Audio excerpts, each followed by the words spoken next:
ഭഗവാനൊരു സമയമുണ്ട്. ഞാൻ എപ്പോഴും നിങ്ങൾക്കും പരിശോധിച്ചറിയാം, ഈശ്വരന് നല്ല കാലവും ചീത്തക്കാലവും ഉണ്ട്. നമ്മൾ വിചാരിക്കരുത് ഈശ്വരന് എപ്പോഴും നല്ല കാലം മാത്രമേ ഉള്ളൂ എന്ന്. ഓരോ സ്ഥലത്തും ഇരിക്കുന്ന ഈശ്വരന് അദ്ദേഹത്തിന്റെ ആ രാശിപ്രകാരം അദ്ദേഹത്തിന് ഉയർച്ചയും താഴ്ചയും ഉണ്ടാവും. ദേവപ്രശ്നമൊക്കെ നോക്കുമ്പോൾ പറയും, ഇപ്പൊ ഭഗവാന്റെ നല്ല സമയമാണ്, ഇപ്പൊ ഭഗവാന്റെ മോശം സമയമാണെന്നൊക്കെ പറയും. അങ്ങനെ നല്ല സമയത്തിലൂടെയും മോശം സമയത്തിലൂടെയും കടന്നുപോയ ദൈവങ്ങളാണ് നമ്മുടെ നാട്ടിലുള്ള മുഴുവൻ ആൾക്കാരും, ഇൻക്ലൂഡിങ് സുപ്രീം നമ്മുടെയൊക്കെ സ്വന്തം ഗുരുവായൂരപ്പൻ ഉൾപ്പെടെ. ഭഗവാനൊക്കെ അനുഭവിച്ചതിന്റെ അത്ര ഈ മാറാടിയിരിക്കണ ഭഗവാൻ പോലും അനുഭവിച്ചിട്ടുണ്ടാവില്ല, ഗുരുവായൂരപ്പൻ അനുഭവിച്ചതിന്റെ അത്ര. എത്ര കാലം, എനിക്ക് തോന്നുന്നു എത്രയോ വർഷം, ഇവിടെ എനിക്ക് തോന്നുന്നു ഒരു 30 വർഷമായിട്ട് ഭഗവാന്റെ ഈ അന്ത്യത്തിരിയെങ്കിലും മുടക്കിയിട്ടില്ല. വൈകുന്നേരം ദീപാരാധനയും മറ്റു കാര്യങ്ങളൊക്കെ എത്രയോ കാലങ്ങളായിട്ട് നടന്നുകൊണ്ടിരിക്കുന്നുണ്ടെന്ന് പറയുന്നുണ്ടായിരുന്നു. മതിൽക്കെട്ട് വന്നു, ഓരോന്നായിട്ട് വന്നു. ഗുരുവായൂർ അമ്പലത്തിൽ ഗുരുവായൂരപ്പനെ ഉണ്ടായിരുന്നില്ല 10-45 കൊല്ലം, അല്ല 5 വർഷം, 5 വർഷത്തോളമാണെന്നാണ് എൻ്റെ ഓർമ്മ. ഗുരുവായൂർ അമ്പലത്തിൽ നിന്ന് ഗുരുവായൂരപ്പനെ തന്നെ കൊണ്ടുവന്നു. ടിപ്പുവിന്റെ പടയോട്ടക്കാലത്ത് അദ്ദേഹം ഇരുന്നത് ഇവിടെ അടുത്തായിരുന്നു, അമ്പലപ്പുഴയിൽ, നിങ്ങൾക്കറിയാം. ക്ഷേത്രം ആക്രമിക്കപ്പെട്ടു, ഭഗവാന്റെ സ്വർണ്ണ കൊടിമരം പുറകെ കൊണ്ടുപോയി, അമ്പലത്തിന് തീയിട്ടു. അതൊന്നും ഇവിടെ ഉണ്ടായിട്ടില്ലല്ലോ, ഭാഗ്യം. ഗുരുവായൂരപ്പന്റെ വിഗ്രഹം തന്നെ എടുത്തിട്ട് അമ്പലപ്പുഴ നദിയിലായിരുന്നു അതിന്റെ മൂലവിഗ്രഹം കടന്നിരുന്നത്, അമ്പലപ്പുഴ ക്ഷേത്രത്തിലായിരുന്നു, ആ തിടമ്പുണ്ടായിരുന്നു എന്നൊക്കെയാണ് വിശ്വാസം. ടിപ്പു മരിച്ച് 1 വർഷം കഴിഞ്ഞിട്ടാണ് നാട്ടിൽ അറിയണത് ടിപ്പു മരിച്ചു എന്ന്. ഇന്നത്തെ പോലെ മീഡിയാസ് ഒന്നുമില്ല. ശ്രീരംഗപട്ടണം ഉടമ്പടി കഴിഞ്ഞിട്ടും ടിപ്പു വീണു എന്നുള്ളത് കേരളത്തിൽ അറിയണത് ടിപ്പുവിന്റെ മരണത്തിന് ശേഷം 1 കൊല്ലം കഴിഞ്ഞിട്ടാ. അപ്പോഴാണ് അറിഞ്ഞത് ടിപ്പുവിന്റെ പടയോട്ടം അവസാനിച്ചു വന്നു. എന്നിട്ടാണ് അമ്പലപ്പുഴയിൽ നിന്ന് ആ തിടമ്പ് വീണ്ടും ഗുരുവായൂർക്ക് ഉണ്ടായത്. എത്ര അനുഭവിച്ചിട്ടുണ്ട് നമ്മുടെ ഈശ്വരന്മാർ നോക്കൂ. എന്നിട്ട് ഇപ്പോഴത്തെ ഗുരുവായൂരപ്പന്റെ അവസ്ഥ എന്താണ്? എല്ലാ തരത്തിലുള്ള പ്രൗഢിയോടും കൂടി ലോകത്തെ ഏറ്റവും കൂടുതൽ ആന മുതലാളിയായിട്ടുള്ള ഭഗവാൻ, ഏറ്റവും കൂടുതൽ സ്വർണ്ണമുള്ള ഭഗവാൻ, ഏറ്റവും കൂടുതൽ സമ്പത്തുള്ള ഭഗവാൻ, സ്വന്തമായിട്ട് കോളേജുള്ള ഭഗവാൻ, സ്വന്തമായിട്ട് ഹോസ്പിറ്റലുള്ള ഭഗവാൻ, എല്ലാം ഉള്ള ഭഗവാൻ. അപ്പൊ ഒരു ചീത്തക്കാലം കഴിഞ്ഞ ഒരു നല്ല കാലം വരും. ഇത് അവിടെ അടുത്താണ്, വലിയ ദൂരമില്ല, പത്തനംതിട്ട ജില്ല. സാക്ഷാൽ ഭഗവാൻ സ്വാമി, അദ്ദേഹത്തിന്റെ അമ്പലം എത്ര തവണ കത്തിപ്പോയിട്ടുണ്ട് രേഖകളിൽ 2-3 ഒക്കെ കാണുന്നുണ്ട്. അതിന് മുമ്പ് എത്ര വട്ടം അത് നശിപ്പിക്കപ്പെട്ടിട്ടുണ്ടെന്ന് ദൈവത്തിന് അറിയുള്ളൂ. പന്തള രാജാവിന്റെ മകനായിട്ട് ഭഗവാൻ മണികണ്ഠനായിട്ട് അവതരിച്ചത് പോലും മറവപ്പടയുടെ തലവനായിട്ടുള്ള ഉദയനൻ എന്ന് പറയുന്ന കാട്ടുകൊള്ളക്കാരൻ ശബരിമല ക്ഷേത്രം തകർക്കുകയും അതിനെ പുനരുദ്ധരിക്കാനാണ് ഭഗവാൻ അവതരിച്ചെന്നൊരു കഥയുണ്ട്. ഇന്ന് നമ്മൾ കാണുന്ന പഞ്ചലോഹ നിർമ്മിതമായിട്ടുള്ള ഇങ്ങനെ ഇരിക്കുന്ന ഭഗവാൻ ഉണ്ടല്ലോ, ആ വിഗ്രഹമേ ആയിരുന്നില്ല അവിടെ ഉണ്ടായിരുന്നത്, അത് തല്ലി പൊട്ടിച്ച് കളഞ്ഞതാ. എന്നിട്ട് ഇപ്പൊ സ്വാമിയുടെ അവസ്ഥ എന്താണ്? എത്ര നന്നായി. അതുകൊണ്ട് ദേവതകൾക്ക് പോലും മോശം സമയമുണ്ട്, നല്ല സമയമുണ്ട്. ഞാൻ മനസ്സിലാക്കുന്നത് നമ്മുടെ ഭഗവാന്റെ മോശം സമയം ഏകദേശം കഴിഞ്ഞു. ഇനി അങ്ങോട്ട് ഇവിടുന്ന് അഭിവൃദ്ധിയുടെ കാലഘട്ടമാണ് നമ്മളെ കാത്തിരിക്കുന്നത്. അതിനുവേണ്ടി അധ്വാനിച്ച ആളുകളുണ്ട്. നിങ്ങൾ ഇനി വന്ന് തൊഴാൻ പോകുന്നുണ്ട്. നിങ്ങൾ ഭഗവാന് പാൽപ്പായസവും തുളസിമാലയും വെണ്ണയും ഒക്കെ കൊടുത്ത് സന്തോഷിപ്പിച്ച് ഭഗവാന്റെ ഉയർച്ചയുടെ കാലഘട്ടമാണ് ഇനി അങ്ങോട്ട് നമ്മൾ നോക്കിക്കാണാൻ പോകുന്നത്. ഈ ഭാഗത്ത് തന്നെയുള്ള ഒരു വലിയ ശ്രീകൃഷ്ണ ക്ഷേത്രമായിട്ട് ഈ ക്ഷേത്രം വൈകാതെ തന്നെ മാറുന്നുള്ള കാര്യത്തിൽ എനിക്ക് യാതൊരു സംശയവുമില്ല. കാരണം അത്രയധികം ഭഗവാനെ സ്നേഹിക്കുന്ന നിങ്ങൾക്കിടയിലാണ് ഭഗവാൻ വന്ന് താമസിക്കാൻ പോണത് ഇനിയുള്ള സമയം. അപ്പൊ അതുകൊണ്ട് എനിക്ക് നിങ്ങളോട് ഒരു കാര്യം മാത്രം ഓർമ്മപ്പെടുത്താനുള്ളത്, ഈ ക്ഷേത്രത്തിന് വേണ്ടി ഇപ്പൊ നിങ്ങളെല്ലാവരും അധ്വാനിച്ചു, പണം കൊണ്ടും സഹകരണം കൊണ്ടൊക്കെ അധ്വാനിച്ചു. അത് നിങ്ങൾ ഒരിക്കലും നിങ്ങൾക്ക് വേണ്ടി ചെയ്തതല്ലല്ലോ. ഞങ്ങൾക്ക് പോകാനൊരു അമ്പലം വേണം, അതല്ല. നമ്മളൊക്കെ ഇവിടുന്ന് കടന്നു പോയാലും എത്രയോ തലമുറകൾക്ക് വന്ന് തൊഴാനും പ്രാർത്ഥിക്കാനും അവരുടെ വിഷമങ്ങൾ ഇറക്കി വെക്കാനുള്ളൊരു അഭയസ്ഥാനാണ് നിങ്ങൾ ഈ 30 കൊല്ലം കൊണ്ട് ഉണ്ടാക്കിയിട്ടുള്ളത്. അതാണ് അതിൻ്റെ മഹത്വം.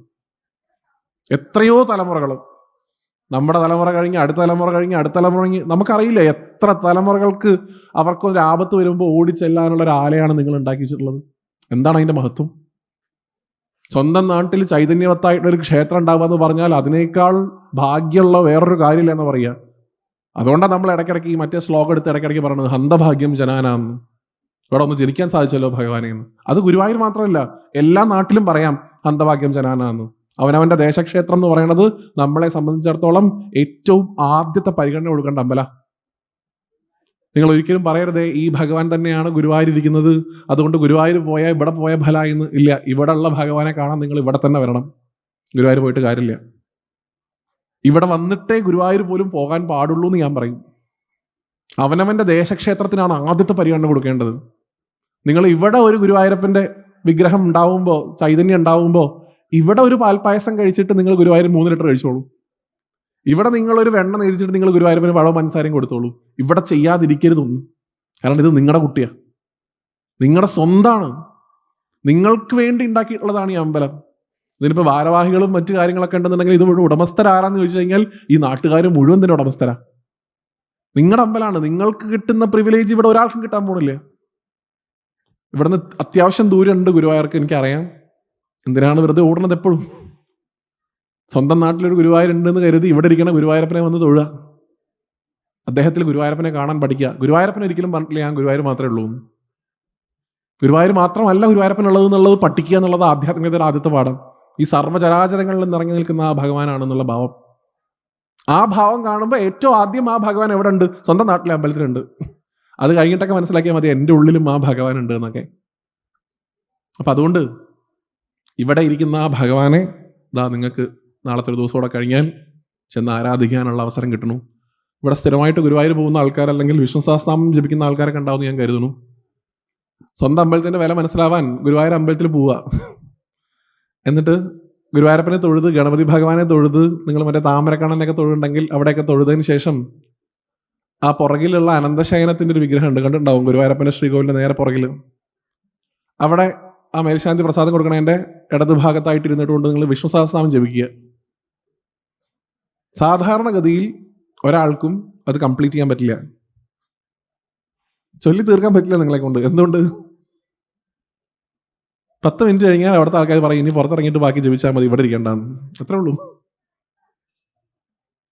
അതിൻ്റെ ഉള്ളിൽ അത്ര സമയം ഇരിക്കാൻ പറ്റുള്ളൂ, വേറെ നിർത്തിയില്ല. അതിപ്പോൾ അവരെ പറഞ്ഞിട്ടും കാര്യമൊന്നുമില്ല. നിങ്ങളെ ഇവിടെ ആര് പിടിച്ചു മാറ്റും? ഈ അമ്പലത്തിൽ വരോ? അവരെത്ര നേരം വേണമെങ്കിലും നിൽക്കാൻ വേണ്ടിയിട്ട് നിങ്ങൾക്ക് സൗകര്യങ്ങൾ ചെയ്തു തരും.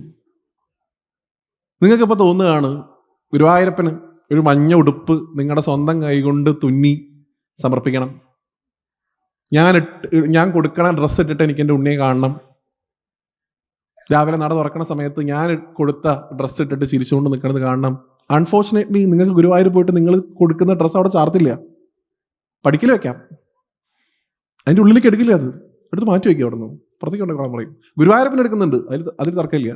ഗുരുവായൂരപ്പൻ നമ്മൾ സ്നേഹത്തോടെ കൊടുക്കുന്ന എന്തും, പത്രം പുഷ്പം ഫലം ധോ എന്ന് ഭഗവാൻ പറയണു, ഭക്തിയോടുകൂടി എന്ത് കൊടുത്താലും ഗുരുവായൂരപ്പൻ എടുക്കും. പക്ഷെ നിങ്ങൾക്ക് ആ വിഗ്രഹത്തിൽ ചാർത്തി കാണാൻ പറ്റില്ല. പുറത്തുനിന്ന് കൊടുക്കുന്ന ഒരു സാധനം, നിങ്ങളൊരു തുളസിമാല കൊടുത്താലും, നിങ്ങളൊരു താമര കൊടുത്താലും, നിങ്ങളൊരു വെണ്ണ കൊടുത്താലും, നിങ്ങൾ എന്ത് കൊടുത്താലും, എനിക്കൊന്നും കദളിപ്പഴം മാത്രം അവിടെ നേതൃത്വത്തിന് ഉപയോഗിക്കും തോന്നുന്നു, ബാക്കി ഒന്നും ഉപയോഗിക്കില്ല. നിങ്ങൾ കൊടുക്കുന്ന പാല് പോലും ഉപയോഗിക്കില്ല. പല സ്ഥലത്തുള്ള പാലാ വരണം, അതെല്ലാം കൂടെ ചേർത്ത് ഒഴിച്ചാൽ പിരിയെന്ന് പറഞ്ഞിട്ട് അത് ഉപയോഗിക്കില്ല, മാറ്റി വയ്ക്കും. എന്ത് കൊടുത്താലും എടുക്കില്ല. സ്വർണത്തിൻ്റെ ഒരു മാല കൊടുത്താൽ ഉറപ്പായിട്ടും കൊണ്ടേ ചാർത്തി കാണിക്കും, അത് പിന്നെ വേറെ വഴിയില്ല. പക്ഷെ നിങ്ങളുടെ ഈ നാട്ടിലെ മേശാന്തിയോട് നിങ്ങൾ പോയി പറയുകയാണ് നാളെ ഞാനൊരു മഞ്ഞപ്പട്ട് കൊണ്ടുവന്ന് ചാർത്തുമെന്ന് വെച്ചാൽ ഇവിടെ എടുക്കുമല്ലോ. കുറച്ച് വെണ്ണ നിങ്ങളെ വീട്ടിൽ നിന്ന് കൊണ്ടുവന്ന് പറയുകയാണ് ഇതാ എനിക്കിത് നേതിച്ച് തരണം എന്ന് പറഞ്ഞാൽ ഇവിടെ നേദിക്കുമല്ലോ. നിങ്ങളെ വീട്ടിൽ ആദ്യം ഉണ്ടായിട്ടുള്ള കദളിക്കൊല അതൊന്നൊരു ചീർപ്പ് പഴം എടുത്തിട്ട് ഒരു ഇലയിലാക്കിയിട്ട് ഇത് എൻ്റെ ഗുരുവായൂരപ്പനെന്ന് പറഞ്ഞ് നിങ്ങൾ ഇവിടെ കൊണ്ടേ സമർപ്പിച്ചാൽ അത് നേദിച്ച് നിങ്ങൾക്ക് തിരിച്ചു തരും. സ്വന്തം നാട്ടിലെ അമ്പലത്തിൻ്റെ വില മനസ്സിലാക്കൂ. ഇവിടെ ഒരാളും പിടിച്ചു തല്ലില്ല, ഇവിടെ ഒരാളും മതിയെന്ന് പറയില്ല, ഇവിടെ ഒരാളും നീങ്ങൂ എന്ന് പറയില്ല. എത്ര നേരം വേണമെങ്കിലും നിൽക്കാം. അതാണ് സ്വന്തം നാട്ടിലെ അമ്പലത്തിൻ്റെ വില. നമുക്ക് ലോഡ് കണക്കിന് വിഷമങ്ങൾ ഉണ്ടല്ലോ, അതൊക്കെ പറഞ്ഞു തീരണ്ടേ? ഗുരുവായൂർ പോകുമ്പോൾ എത്ര സമയം കിട്ടും ശ്രീകോവിലിൻ്റെ മുമ്പിൽ? കണ്ടു അങ്ങനെ പോകാന്നാ. ഇവിടെ നിങ്ങൾക്ക് മണിക്കൂറുകളോളം നിന്ന് സംസാരിക്കാം, ആര് പിടിച്ചു മാറ്റും? അതുകൊണ്ടാണ് ഞാൻ പറഞ്ഞത് നിങ്ങളുടെ കുട്ടിയാണ് ഗുരുവായൂരപ്പൻ, എല്ലാവരുടെയും കൂടെ കുട്ടിയാണ്. അതുകൊണ്ട് എല്ലാവരും കൂടെ കൊഞ്ചിക്കാൻ വരുമ്പോൾ നമുക്ക് അത്ര സമയം കിട്ടില്ല. ഇവിടെ ഇരിക്കുന്ന ഭഗവാൻ നിങ്ങളുടെ മാത്രം കുട്ടിയാണ്. സോ ആ വില മനസ്സിലാക്കുക. ആ ക്ഷേത്രത്തിൻ്റെ ഉയർച്ചയ്ക്ക് വേണ്ടി നമ്മളാലാകുന്നത് എന്തും ചെയ്യാം. നമ്മളാലാകുന്ന എന്തൊരു കാര്യം, ഈവൻ നിങ്ങൾക്ക് ഒന്നും ചെയ്യാൻ പറ്റിയില്ലെങ്കിലും പുറത്ത് ഏതെങ്കിലും സ്ഥലത്ത് പോണ സമയത്ത്, ഇപ്പോൾ നിങ്ങൾ തൃശ്ശൂരോ പത്തനംതിട്ടയോ ഇടുക്കിയോ എവിടെയെങ്കിലൊക്കെ ടൂർ പോകുന്ന സമയത്ത് നിങ്ങളുടെ റിലേറ്റീവ്സ് ആയാലും ഉണ്ടെങ്കിൽ പറയുക ഞങ്ങളുടെ നാട്ടിലൊരു അമ്പലമുണ്ട്, നിങ്ങൾ അവിടെ വന്ന് തൊഴുതാൽ നിങ്ങൾക്ക് ഈ ഒരു കാര്യം നടക്കും. വെറുതെ പറഞ്ഞാൽ മതി, ഭഗവാൻ നടത്തി കൊടുത്തോളൂ. കുട്ടികളില്ലാത്ത ഒരാളുണ്ട്, അവരോട് പറയുകയാണ് കല്യാണം കഴിഞ്ഞിട്ട് കുറേ നാളായില്ലേ, കുറേ ട്രീറ്റ്മെൻറ്റ് എടുത്തില്ലേ, ട്രീറ്റ്മെൻറ്റ് അതിൻ്റെ വഴിക്ക് നടക്കട്ടെ. ഒരു ദിവസം ഞങ്ങളുടെ നാട്ടിൽ മാറാടി ഒരു തിരുമധുര ശ്രീകൃഷ്ണ സ്വാമി ക്ഷേത്രം ഉണ്ട്, അവിടെ വന്ന് തൊഴുതിട്ട് ഭഗവാൻ ഒരു നെയ്വിളക്ക് കഴിക്കൂ, അല്ലെങ്കിൽ ഒരു വെണ്ണ കഴിക്കൂ, നിങ്ങളുടെ പ്രശ്നം മാറും എന്ന് പറഞ്ഞു നോക്കൂ. നിങ്ങൾ അവർ വണ്ടി വിളിച്ച് ഇവിടെ വന്ന് തൊഴുത് നെയ്വിളക്കൊന്നും കൊടുത്തില്ലെങ്കിൽ പോലും അവർ തിരിച്ചു പോകുമ്പോൾ ഭഗവാൻ അനുഗ്രഹിക്കും, നല്ല ഉണ്ണി ഉണ്ടാവും. അവരത് 4 ആൾക്കാരോട് പറയും, അത് 8 ആൾക്കാരോട് പറയും, അത് 16 ആൾക്കാരോട് പറയും. അങ്ങനെ പ്രസിദ്ധി ആർജിച്ച ഈ ക്ഷേത്രം ഒരു മഹാക്ഷേത്രമായിട്ട് ഭാവിയിൽ മാറും. അത്രയും ചെയ്താൽ മതി. സ്വന്തം നാട്ടിലെ അമ്പലത്തിന്റെ PR ആവുക എല്ലാവരും. നമ്മൾ ബാക്കിയുള്ള ആൾക്കാർക്കൊക്കെ വേണ്ടി കുറെ PR പണി ചെയ്യുന്നുണ്ടല്ലോ. നമുക്ക് ഇഷ്ടപ്പെട്ട ആളുകൾക്ക് വേണ്ടി, ഇഷ്ടപ്പെട്ട പ്രസ്ഥാനങ്ങൾക്ക് വേണ്ടി ഒക്കെ എല്ലാവരും ചെയ്യും, അത് അവരവരുടെ ഇഷ്ടം. അതിന്റെ കൂടെ സ്വന്തം നാട്ടിലെ അമ്പലത്തിന് പ്രൊമോഷൻ കൂടി കൊടുക്കുക. നിങ്ങൾക്കറിയില്ല ഭഗവാന്റെ സ്ക്രിപ്റ്റ് എന്ന് പറയുന്നത്. അവിടെ അടുത്താണല്ലോ ഉളനാട്. എങ്ങനെ കടന്നിരുന്ന അമ്പലമായിരുന്നു അത്, ഇന്നതെങ്ങനെ മാറി. ഉറികെട്ടൻ നിന്ന് എല്ലായിടത്തും ഉറിയാണ് അവിടെ, എവിടെ പോയാലും. ഞാനിപ്പോൾ ഇവിടെ അടുത്ത് ചേനപ്പാടി ശ്രീകൃഷ്ണസ്വാമി ക്ഷേത്രം എന്ന് പറഞ്ഞിട്ട് അടുത്തൊരു അമ്പലം ഉണ്ടായിരുന്നു കോട്ടയത്ത്. അതെങ്ങനെ കടന്നിരുന്ന അമ്പലമാണ്. ഇന്ന് അവിടെ പ്രസിദ്ധമായിട്ടുള്ള വഴിപാടുകൾ 1-2 വന്നോട് കൂടിയിട്ട് പല ദിക്കിൽ നിന്നും ആളുകൾ വരുന്നു, പ്രസിദ്ധി ആർജിക്കുന്നു, അമ്പലത്തിന്റെ വരുമാനം കൂടുന്നു, മഹാക്ഷേത്രത്തിന്റെ ലെവലിലേക്ക് മാറാൻ പോണു, ധ്വജം വന്നു, എല്ലാം വന്നു. എവിടെയും വേണ്ടേ നമുക്ക്. നവീകരണം കഴിഞ്ഞിട്ടുള്ളൂ, പുനഃപ്രതിഷ്ഠ കഴിഞ്ഞു. ശ്രീകൃഷ്ണ ക്ഷേത്രമാണത്. ക്ഷേത്രം കംപ്ലീറ്റ് ആവണമെന്നുണ്ടെങ്കിൽ ചുറ്റുമതിൽ ഉൾപ്പെടെ, ധ്വജം ഉൾപ്പെടെ കുറെ കാര്യങ്ങൾ ഇനിയും ചെയ്യാനുണ്ട്. ധ്വജം വേണം. ഇവിടെ ഉത്സവം നടത്തണം, കൊടിയേറ്റ് ഉത്സവം. കൃഷ്ണന്റെ അമ്പലത്തിൽ ധ്വജം നിർബന്ധമാണ്. ഇപ്പൊ ഇവിടെ ഭദ്രകാളി ഇരിക്കണമെങ്കിൽ ഞാൻ പറയില്ലായിരുന്നു ധ്വജം ഒന്നും വേണ്ട, അമ്മ കാവിലിരിക്കണ ദേവതയെ, കാവിന് കൊടിമരം നിർബന്ധമൊന്നുമില്ല. ഇവിടെ കൃഷ്ണനാണ്, കൃഷ്ണൻ ക്ഷേത്രത്തിലിരിക്കണ മൂർത്തിയാ, അദ്ദേഹത്തിന് ധ്വജം വേണം. ഗരുഡൻ ഭഗവാന്റെ കൊടിയടയാളാണ്, നിർബന്ധമായിട്ടും വേണം. അപ്പൊ ഇനി എന്തൊക്കെ കാര്യങ്ങൾ നമുക്ക് ചെയ്തു തീർക്കാനുണ്ട്. എത്രത്തോളം നിങ്ങൾ പുനഃപ്രതിഷ്ഠയ്ക്ക് എഫേർട്ട് എടുത്തോ അത്രയും തന്നെ ധ്വജപ്രതിഷ്ഠയ്ക്ക് എടുക്കേണ്ടി വരും. തേക്കിന്റെ തടി കണ്ടുപിടിച്ച് അത് നിലം തൊടാതെ വെട്ടി, ഇത്ര നാൾ വെള്ളത്തിലിട്ട്, ഇത്ര നാൾ എണ്ണയിലിട്ട്, അതിനെ ഒഴിഞ്ഞെടുത്ത്, എത്ര വലിയ പ്രോസസ്സാണ്, എത്രയോ സമയം എടുക്കുന്ന പ്രോസസ്സാണ്. ദയവായിട്ട് കോൺക്രീറ്റിന്റെ ധ്വജമൊന്നും ഉണ്ടാക്കാതിരിക്കുക. ഇന്നിപ്പോൾ അതാണ് എളുപ്പമെന്നുകൊണ്ട് എല്ലാവരും. ഇത്തിരി ബുദ്ധിമുട്ടിയാലും നല്ലൊരു മരത്തിന്റെ ധ്വജം, അതിന് ജീവൻ ഉണ്ടാവണം. കോൺക്രീറ്റിന് ജീവനില്ല, മരത്തിനേ ജീവനുള്ളൂ. അതുകൊണ്ട് ഇവിടെ നിങ്ങൾ പരിശ്രമിച്ചാൽ വളരെ ചുരുങ്ങിയ കാലം കൊണ്ട് തന്നെ ഈ ക്ഷേത്രത്തെ ഒരു മഹാക്ഷേത്രമാക്കി മാറ്റാൻ നിങ്ങൾക്ക് ഓരോരുത്തർക്കും സാധിക്കും. അപ്പൊ നാളെ കഴിഞ്ഞ് ഭഗവാന്റെ നട തുറക്കുന്ന സമയത്ത് ഭഗവാന് കൊടുക്കാനുള്ള ഏറ്റവും ബ്യൂട്ടിഫുൾ ആയിട്ടുള്ള ഗിഫ്റ്റ് എന്താ? വെണ്ണയോ? തിരുമുടിമാലയും പാൽപ്പായസവും പഴമഞ്ചസാരയും എന്നല്ല, ഭഗവാന് പ്രോമിസ് ചെയ്ത് കൊടുക്കുക, ഞങ്ങളാലാവും വിധം ഈ ക്ഷേത്രത്തിന്റെ ഉയർച്ചയ്ക്ക് ഞങ്ങൾ പരിശ്രമിച്ചോളാം, ഒറ്റക്കെട്ടായിട്ട് ഞങ്ങൾ ഒരുമിച്ച് നിന്നോളാം എന്ന് ആ ഭഗവാന്റെ മുഖത്ത് നോക്കി പറഞ്ഞു നോക്കൂ. He will be very happy. Guruvayur 2500-3000 litre പാൽപ്പായസം എല്ലാ ദിവസവും ഭഗവാൻ കഴിക്കുന്നുണ്ട്. കിലോ കണക്കിന് വെണ്ണയുണ്ട്, ഇഷ്ടം പോലെ മാലയുണ്ട്, ഇഷ്ടം പോലെ സ്വർണ്ണമുണ്ട്. എന്തേ ഭഗവാന് കുറവുള്ളൂ? ആത്മാർത്ഥമായിട്ട് ഭഗവാന് വേണ്ടി പണിയെടുക്കുന്ന ആൾക്കാരുടെ കുറവ് ഇന്നും ഉണ്ട് നാട്ടിൽ. ആത്മാർത്ഥമായിട്ട് ഭഗവാന് വേണ്ടി ഇറങ്ങി പണിയെടുക്കുന്ന ആൾക്കാർ. ഇവിടെ വന്നപ്പോൾ കുറച്ച് ആൾക്കാരെ കണ്ടു. അങ്ങനെ പല ദിക്കിലും കുറച്ചുണ്ട്. ആ കുറച്ച് പോരാ. എല്ലാവരും ഒറ്റ മനസ്സോടുകൂടി ഞങ്ങളുടെ നാട്ടിലിതാ ഉത്സവമാവുകയാണ്. അവിടെ ഭഗവതി പുറത്തേക്ക് ഇറങ്ങി വരുന്ന സമയത്ത് കൽപ്പന പറയും ഞങ്ങളോടൊക്കെ. അതിൽ ആദ്യം പറയുന്ന വാക്കാണ് ഈ പല മനസ്സും ഒരു മനസ്സായി എന്ന് ഇങ്ങനെ റിപ്പീറ്റ് ചെയ്തുകൊണ്ടേയിരിക്കും. എന്നുവെച്ചാൽ പല മനസ്സുള്ള ആൾക്കാർ ഒറ്റ മനസ്സോട് കൂടിയിട്ട് പ്രവർത്തിക്കുക ക്ഷേത്രകാര്യങ്ങൾക്ക് വേണ്ടിയിട്ട്. ഇവിടെ ഒരാളും വലുതുമല്ല, ഒരാളും ചെറുതുമല്ല. നിങ്ങളുടെ റെപ്രസെൻറ്റേറ്റീവ്സ് ആയിട്ടുള്ള ആൾക്കാരാണ് ഭരണസമിതിയിലുള്ളവർ. നിങ്ങൾക്ക് വേണ്ടിയിട്ട് അവർ പണിയെടുക്കണം, നിങ്ങൾ അവർക്ക് പിന്തുണ കൊടുക്കണം. ഇതൊരു ടീം വർക്കാണ്, ഒരു കൂട്ടായ പ്രവർത്തനമാണ്. നിങ്ങൾക്ക് ഓരോരുത്തർക്കും ഇതിൽ നിങ്ങളുടേതായിട്ടുള്ള പങ്കാളിത്തമുണ്ട്. അവരൊക്കെ അങ്ങോട്ട് ചെയ്തോളെന്ന് പറഞ്ഞിട്ട് മാറി നിൽക്കാനും പാടില്ല, ഞങ്ങളാണ് എല്ലാം എന്ന് പറഞ്ഞിട്ട് അപ്പുറത്തേക്ക് നിൽക്കാനും പാടില്ല. ഇത് ഭഗവാൻ എന്ന് പറഞ്ഞാൽ എല്ലാവരുടെയും പൊതു സ്വത്താണ്.